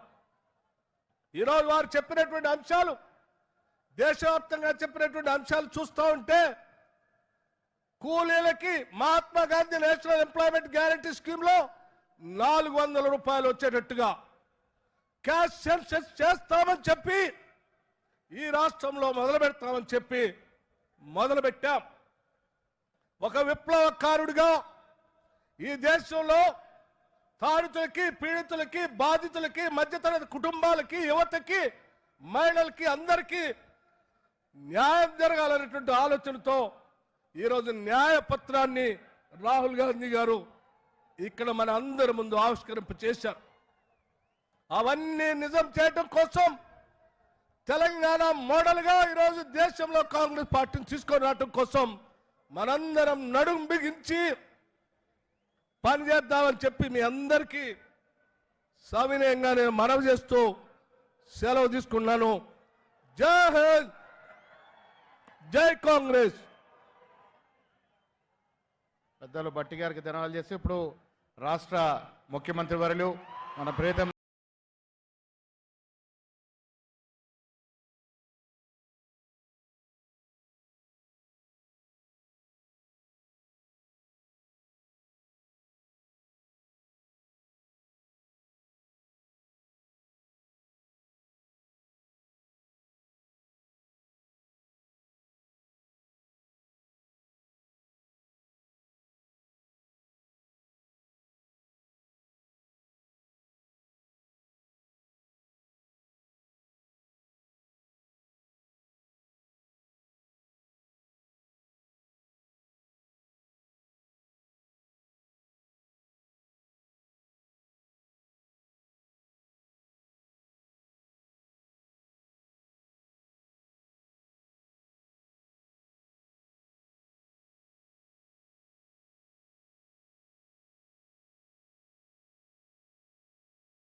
మిత్రులారా, ఈరోజు రాజీవ్ గాంధీ ప్రాంగణంలో కాంగ్రెస్ పార్టీ జాతీయ మాజీ అధ్యక్షుడు, మన అభిమాన నాయకుడు శ్రీ రాహుల్ గాంధీ గారు అఖిల భారత కాంగ్రెస్ పార్టీ జాతీయ ఎన్నికల మేనిఫెస్టోను ఈ తెలంగాణ గడ్డ మీద నుంచి విడుదల చేసి, ఏ గడ్డ మీద నుంచి అయితే సెప్టెంబర్ 17 నాడు శ్రీమతి సోనియా గాంధీ గారు తెలంగాణకు 6 గ్యారెంటీలు ఇచ్చి ఈ తెలంగాణ రాష్ట్రంలో 3 రంగుల జెండాను రెపరెపలాడించిందో, అదే గడ్డ మీద నుంచి మన అభిమాన నాయకుడు శ్రీ రాహుల్ గాంధీ గారు ఈ జాతికి 5 గ్యారెంటీలను అంకితం చేయడం ద్వారా జూన్ 4 తారీఖు నాడు రాబోయే ఎన్నికల ఫలితాలలో ఇండియా కూటమిని గెలిపించి జూన్ 9 తారీఖు నాడు ఢిల్లీలో ఎర్రకోట మీద మువ్వన్నెల జెండా ఎగరేయడానికి ఈరోజు వారు ఇక్కడికి రావడం జరిగింది.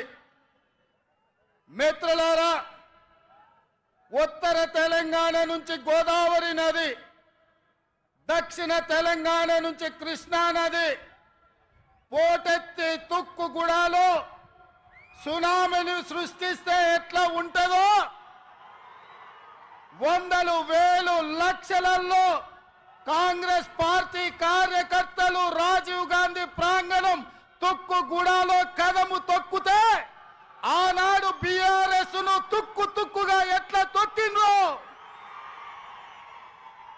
మళ్ళీ ఈరోజు అదే ఉత్సాహంతో, అదే ఊపుతో, అదే పట్టుదలతో ఈ తుక్కుగూడ నుంచి భారతీయ జనతా పార్టీని తుక్కు తొక్కడానికి కదం తొక్కినందుకు మీకందరికీ మనస్ఫూర్తిగా హృదయపూర్వకంగా నమస్కారాలు తెలియజేస్తున్న మిత్రులారా, 7 అంతస్తుల మేడ బలంగా ఉండాలి అంటే పునాదులు బలంగా ఉండాలి. తెలంగాణ రాష్ట్రమే కాదు, దేశ రాజకీయాలలో కాంగ్రెస్ పార్టీ అధికారంలోకి రావాలి అంటే కార్యకర్తల పునాదులు బలంగా ఉండాలి. తండాలలో, గూడాలలో, మారుమూల పల్లెల్లో, పట్టణాలలో మీలాంటి లక్షలాది మంది కార్యకర్తలు కాంగ్రెస్ పార్టీ సైనికులై 100 అంతస్తుల మేడలను నిర్మించాలన్నా మీరు సైనికులుగా నిలబడి కొట్లాడినప్పుడే పార్టీ నిలబడుతుంది. ఎన్ని కష్టాలు వచ్చినా, ఎన్ని నష్టాలు వచ్చినా, ఎన్ని కేసులు పెట్టినా, ఎంతమంది జైల్లో పెట్టినా మీ రక్తాన్ని చెమటగా మార్చి మీ ఊపిరినైనా వదిలిండ్రు కానీ ఈ మువ్వన్నెల జెండా వదలలేదు. మీ శ్రమతోనే, మీ కష్టంతోనే, మీ త్యాగంతోనే ఈ తెలంగాణ రాష్ట్రంలో ఇందిరమ్మ రాజ్యం ఏర్పడ్డది. ఇందిరమ్మ రాజ్యంలో సోనియమ్మ ఇచ్చిన సంక్షేమాలు 6 గ్యారంటీలను ఇవాళ మనం అమలు చేస్తున్నాం. సోదరులారా, ఇవాళ మిత్రులారా, ఈ తెలంగాణ స్ఫూర్తితో, ఈ వైబ్రెంట్ తెలంగాణ నినాదంతో జాతీయ స్థాయిలో నరేంద్ర మోడీ గారు ఏదైతే గుజరాత్ మోడల్ అంటుండో, గుజరాత్ మోడల్ మీద వైబ్రెంట్ తెలంగాణ ఆధిపత్యాన్ని చూపిస్తుంది, అభివృద్ధి పదం వైపు ఈ దేశాన్ని నడిపిస్తుందని ఈ సందర్భంగా సవినయంగా తెలియజేస్తున్న మిత్రులారా, ఇవాళ ఆలోచన చేయండి. భారతీయ జనతా పార్టీ వాళ్ళు మాకు అవకాశం ఇవ్వండి అంటారు. నేను అడుగుతున్న భారతీయ జనతా పార్టీ నాయకులను 10 సంవత్సరాల నుంచి మీ పార్టీ, మీ నాయకుడు నరేంద్ర మోడీ గారు ఈ దేశంలో ప్రధానమంత్రిగా ఉన్నాడు. నిరుద్యోగ యువకులకు ప్రతి సంవత్సరం 2 కోట్ల ఉద్యోగాలు ఇస్తా అన్నారు. 10 ఏళ్లలో 20 కోట్ల ఉద్యోగాలు ఇవ్వాలి. మరి ఇవాళ నేను అడుగుతున్న సిగ్గులేని కిషన్ రెడ్డిని పార్లమెంటులోనే ప్రశ్న అడిగితే 7,21,000 ఉద్యోగాలు మాత్రమే ఇచ్చినామని భారత ప్రధానమంత్రి నరేంద్ర మోడీ గారు సమాధానం ఇచ్చారు. 20 కోట్ల ఉద్యోగాలు ఇస్తాని 7 లక్షల ఉద్యోగాలు ఇచ్చినందుకు ఇవాళ నరేంద్ర మోడీకి ఓటేయాలనా నేను అడుగుతున్నా. రైతుల ఆదాయాన్ని 2 చేస్తామని మాట ఇచ్చిన మీరు వేలాది లక్షలాది మంది రైతులు ఢిల్లీ సరిహద్దుల్లో రైతు వ్యతిరేక నల్ల చట్టాలను తెస్తే 16 నెలలు సైనికులాగా పోరాటం చేసి 750 మంది రైతులు అమరులైతే కనీసం ఆ రైతులను పరామర్శించలేదు, ఆ కుటుంబాలను ఆదుకోలేదు. రైతులను చంపినందుకు భారతీయ జనతా పార్టీకి ఇవాళ ఓటేయాలనా నేను అడుగుతున్నా.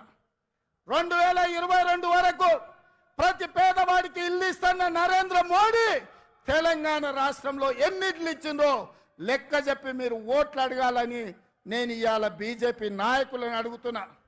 ఇవాళ నరేంద్ర మోడీ గారు మతాల మధ్యలో చిచ్చు, ప్రాంతాల మధ్యలో చిచ్చు, భాషల మధ్యలో చిచ్చు, ఇవాళ వరకు చిచ్చు పెట్టి విభజించి ఇప్పటి వరకు అధికారం నిలబెట్టుకున్నాడు.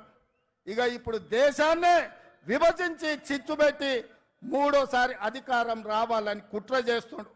ఇవాళ దక్షిణ భారతదేశం, ఉత్తర భారతదేశం మధ్యలో చిచ్చు పెట్టి దేశాన్ని విభజించే పరిస్థితి నరేంద్ర మోడీ గారు తెచ్చిండ్రు. అందుకోసం ఓట్లు వేయాలనా నేను అడుగుతున్నా. అంతెందుకు మిత్రులారా, హైదరాబాద్ నగరంలో వరదలు వచ్చినాయి, లక్షలాది మంది నిరాశ్రయులైనరు. ఆనాడు ఢిల్లీ నుంచి నరేంద్ర మోడీ నుంచి 1 పైసా అయినా సికింద్రాబాద్ ఎంపీ కిషన్ రెడ్డి తెచ్చిండా? సిగ్గులేని కిషన్ రెడ్డి మునిగిపోతే 1 పైసదేలే. ఇవాళ ఏ ముఖం పెట్టుకొని ఇవాళ ఓట్లు అడుగుతున్నామని నేను చెప్తున్నా. అందుకే మిత్రులారా, నరేంద్ర మోడీ అన్న నమో అంటే నమ్ముతే మోసం, 10 ఏళ్ళు ప్రధానమంత్రిగా ఉన్నాడు. ఇవాళ మళ్ళీ ఓటేయమంటుండు. బీజేపీకి ఓటేస్తే ఆయన మన చంద్రమండలానికి రాజైతాడా? 10 ఏళ్ళు ప్రధానమంత్రిగా ఉండి పాలమూరు రంగారెడ్డి ఎత్తిపోతల జాతీయ ప్రాజెక్ట్ ఇవ్వలే, ఐటీఐఆర్ కారిడార్ ఇవ్వలే, విశాఖ మనకు బయ్యారం ఉక్కు కర్మాగారం ఇవ్వలే, రైల్వే కోచ్ ఫ్యాక్టరీ ఇవ్వలే, గిరిజన యూనివర్సిటీ నిన్నగాక మన్నిచ్చిండు. 10 ఏళ్ళు అయింది. రాష్ట్ర పునర్విభజన చట్టంలో కాంగ్రెస్ పార్టీ ఇచ్చిన హామీలు ఏవి అమలు చేయలే. 7 మండలాలను ఆంధ్రప్రదేశ్కు తాకట్టు పెట్టిండు. అందుకే మిత్రులారా, నరేంద్ర మోడీ భారతీయ జనతా పార్టీని ఏ విధంగా అయితే బీఆర్ఎస్ ను బొంద పెట్టిండ్రో బీజేపీని కూడా బొంద పెట్టే వరకు మనము నిద్రపోవద్దు. ఇదే పట్టుదలతోని, ఇదే పోరాట స్ఫూర్తితోని బీజేపీని ఓడించాలి. ఇక నిన్నమన్న ఆ మధ్యలో అన్ని కుక్కలు మొరిగినాయి. నిన్నమన్న ఒక నక్క బయలుదేరింది, మొన్న సూర్యాపేటకు పోయింది, నిన్న కరీంనగర్ పోయింది. ఆయన అంటుండు నన్ను ఏం బిక్తారు మీరని. మొన్న మాట్లాడింది మీరు చూసి ఉంటారు, కేసీఆర్ గారు మాట్లాడింది, నా ఎంటిక కూడా బీకలేరని మాజీ ముఖ్యమంత్రిగా మాట్లాడిండు. ఇది మాజీ ముఖ్యమంత్రి మాట్లాడే భాషనేనా? భాష గురించి, భావం గురించి, ప్రజా సమస్యల గురించి మాట్లాడే చంద్రశేఖర్ రావు 10 సంవత్సరాలు ఈ తెలంగాణ రాష్ట్రంని పట్టి పీడించి వేధించి దోసుకొని దోపిడి దొంగలాక అడవి పందుల్లాక తెలంగాణ రాష్ట్రాన్ని సర్వనాశనం చేసి 10 సంవత్సరాలలో 100 సంవత్సరాల విధ్వంసం చేసినావు. ఇవాళ మమ్మల్ని ఎంటిక బీకలేరంటావా? మా కాంగ్రెస్ పార్టీ కార్యకర్తలు అనుకుంటే నీ ముడ్డి మీద డ్రాయర్ కూడా ఉండదు పీకడం మొదలు పెడితే. బిడ్డ నువ్వు అనుకుంటున్నావేమో కాలు ఇరిగిందని, లేకపోతే కట్టబట్టుకొని నడుస్తున్నా అని, కూతురు జైలుకు పోయిందని, అధికారం కోల్పోయిందని. కొంతకాలం మేము సంయమనం పాటించినాం. ఏ మనిషికైనా కష్టం వచ్చినప్పుడు మేము మానవత్వంతో మీ గురించి మాట్లాడకుండా మర్యాద పూర్వకంగా వ్యవహరించినాం. ఇవాళ నువ్వు అనుకుంటున్నావు నువ్వు ఏది పడితే అది మాట్లాడితే చూస్తూ ఊరుకుంటామని. చూస్తూ ఊరుకునేటోడు ఎవరు లేరు. నేను పెద్దలు జానారెడ్డి గారి లాగా కాదు, నేను రేవంత్ రెడ్డిని బిడ్డ. అంగిలాగు ఊడదీసి నువ్వు మాట్లాడే లత్కోర్ లఫంగ మాటలకు చెర్లపల్లి జైల్లో చిప్పకూడు తినిపిస్తా బిడ్డ. నువ్వు అనుకుంటున్నావేమో. ఆనాడు చెప్పినా ఈనాడు చెప్తున్నా, నువ్వు పేదలకు డబుల్ బెడ్రూమ్ ఇల్లు కట్టియాలి. నేను మాత్రం నీకు తప్పకుండా డబుల్ బెడ్రూమ్ ఇల్లు కట్టిస్తా చెర్లపల్లి జైల్లో. ఎందుకంటే కొడుకు కోడలు వస్తే యాడు ఉండాలి, బిడ్డ అల్లుడు వస్తే యాడు ఉండాలి.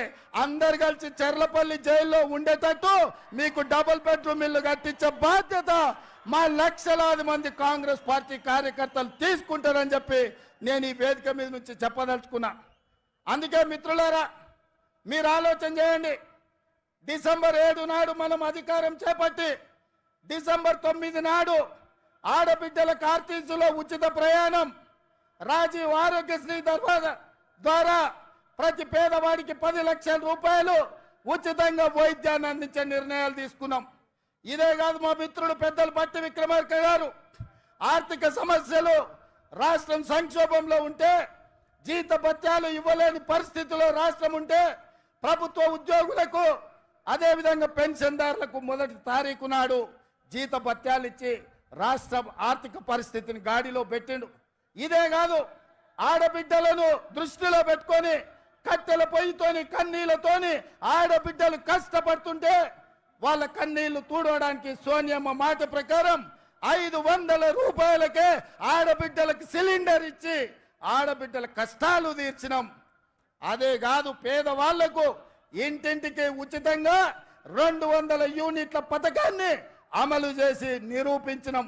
ఇదే కాదు, ఇవాళ చంద్రశేఖరరావు గారిని నేను అడుగుతున్నా, ఆనాడు పల్లెల్లో, తండాలలో, గూడాలలో ఇందిరమ్మ ఇండ్లు 25 లక్షలు మేము కట్టించినాం. మా కోమటిరెడ్డి ఎంకన్నా చెప్తున్నాడు ఇందిరమ్మ ఇండ్ల గురించి నువ్వు చెప్పాలి. మిత్రులారా, నేను ఇవాళ అడుగుతున్నా, 10 ఏళ్ళ సన్నాసి కట్టించిన, సోయిలేని ప్రభుత్వం కట్టించిన డబుల్ బెడ్రూమ్ ఇండ్లు ఎన్ని ఉన్నాయి?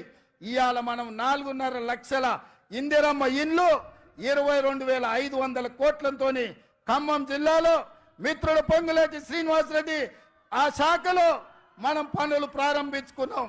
లక్షలాది ఇందిరమ్మ ఇండ్లు కట్టించే బాధ్యత మాది.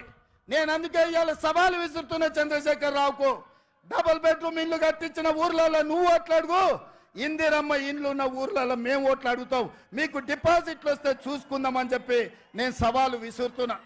అందుకే మిత్రులారా, ఇవాళ ఈ రాష్ట్రంలో జరగబోయే ఎన్నికలు నేను ఒక్క మాట ఈ వేదిక మీద నుంచి సూటిగా నరేంద్ర మోడీ కల్వకుంట్ల చంద్రశేఖరరావుకు విసిరదలుచుకున్నా. నేను, నా మిత్రులు, నా సహచర మంత్రివర్గం 100 రోజుల్లో మా పరిపాలన మీ ముందల పెట్టినాం, మా పాలసీలు మేము అమలు చేసినాం. ఇవాళ నేను అడుగుతున్న మిత్రులారా, 100 రోజుల్లో మేము మంచి పాలన ఇస్తే, సంక్షేమ పథకాలు అమలు చేస్తే, 6 గ్యారంటీలు అమలు చేయడానికి చిత్తశుద్ధితో ప్రయత్నం చేస్తే తెలంగాణ రాష్ట్రంలో మమ్మల్ని 14 సీట్లలో గెలిపించండి. ఒకవేళ మా పాలన సరిగ్గా లేకపోతే మాకు ఓటు ఇవ్వాలనో లేదో మీరు ఆలోచన చేయండి. మేము ఈరోజు నిజాయితీగా కడుపు కట్టుకొని కష్టపడి రోజుకు 18 గంటలు నిరంతరం కష్టపడి ఇవాళ 6 గ్యారెంటీలను అమలు చేసి ఇవాళ మీ ముందుకు వచ్చినాం. అందుకే తెలంగాణ సమాజానికి మేము భవిష్యత్తులో మంచి పాలన అందించాలి, ఢిల్లీ నుంచి నిధులు తెచ్చుకోవాలి, ఢిల్లీ నుంచి అనుమతులు తెచ్చుకోవాలి అంటే తెలంగాణ నుంచి 14 ఎంపీలు మాకు కావాలి. ఇవాళ రాహుల్ గాంధీ గారిని ఈ దేశానికి ప్రధానమంత్రిని చేయాలి అంటే తెలంగాణ రాష్ట్రం ఇచ్చిన సోనియమ్మ బిడ్డ. కన్యాకుమారి నుంచి కశ్మీర్ వరకు 4000 కిలోమీటర్లు మండు టెండల్లో మంచు కొండల్లో తెలంగాణలో కూడా 22 రోజులు పాదయాత్ర చేసిండు. ఈ దేశంలో ఏ నాయకుడైనా పేదల కోసం, దళితుల కోసం, గిరిజనుల కోసం, మహిళల కోసం, మైనార్టీల కోసం, యువకుల కోసం 4000 కిలోమీటర్లు ఎవరైనా పాదయాత్ర చేసిండ్రా? మన నాయకుడు రాహుల్ గాంధీ గారు మండు టెండల్లో మంచు కొండల్లో కన్యాకుమారి నుంచి కశ్మీర్ వరకు పాదయాత్ర చేసి పేద ప్రజలకు అండగా నిలబడ్డాడు. ఇదే కాదు, మణిపూర్ నుంచి ముంబై వరకు 6700 కిలోమీటర్లు మొత్తం 25 రాష్ట్రాలలో ప్రజల కోసం ప్రాణ త్యాగం చేయడానికి సిద్ధమై పాదయాత్ర చేశాడు. మరి అలాంటి నాయకుడి దేశానికి ప్రధానమంత్రి కావాలన్నా? హెలికాప్టర్లో తిరుక్కుంటూ విదేశీ పర్యటనలు చేసుకుంటూ గంటకు డ్రెస్సులు మార్చుకుంటూ చెప్పిన అబద్ధం చెప్పకుండా జనాలను వంచిస్తున్న నరేంద్ర మోడీ ఈ దేశానికి ప్రధానమంత్రి కావాలన్నా? ఈ దేశంలో ఉన్న యువకులారా మీరు ఆలోచన చెయ్యండి. ఎందుకంటే పదే మోడీ గారు అంటున్నారు परिवार है कांग्रेस। भैया राहुल भैया, मैं एक बात साफ मैं कहना चाहता हूं, आने वाले चुनाव नहीं है, ये लड़ाई है। ये लड़ाई 2 परिवारों के बीच का लड़ाई है। एक परिवार नरेंद्र मोदी परिवार, दूसरे परिवार गांधी परिवार। नरेंद्र मोदी जी के परिवार में ईवीएम है, ईडी है, इनकम टैक्स है, सीबीआई है। ये 4 और नरेंद्र मोदी जी का परिवार है।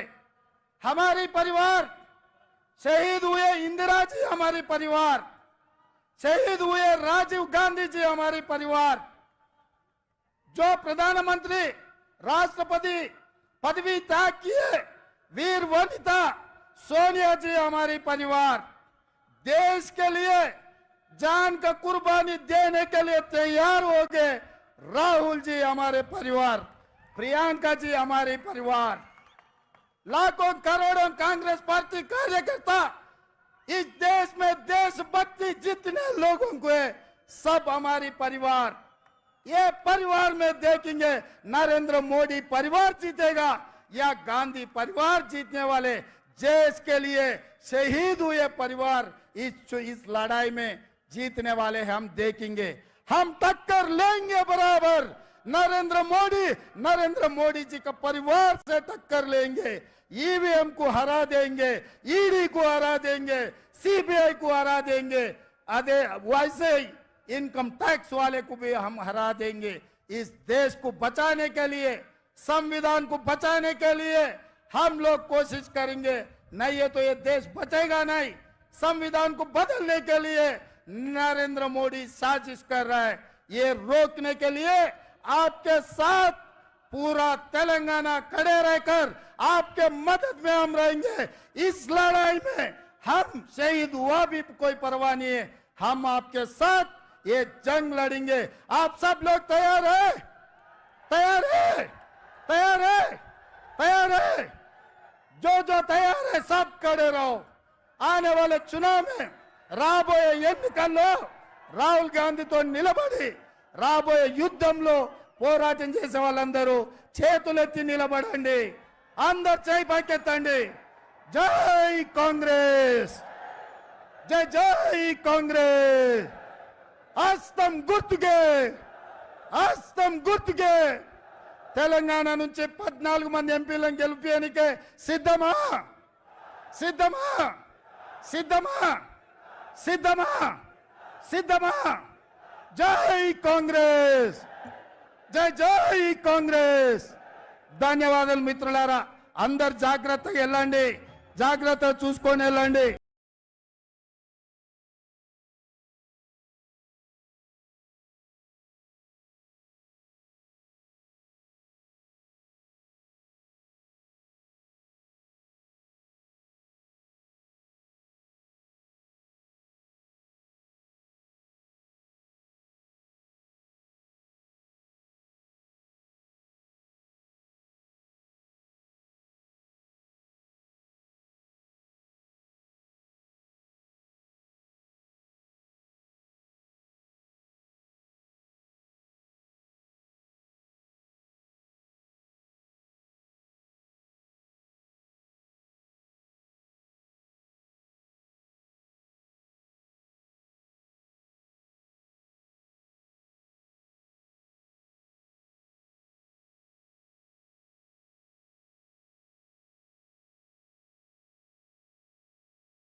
దేహాన్ని చీల్చి రక్తాన్ని తాగే క్రూర సైతానులు, ఊపిరి కూడా పేనాన్ని పిండేసే దౌర్భాగ్య బతుకులు స్వాభిమానాన్ని శవంలా మోసుకుంటూ శ్మశానానికి పంపారు।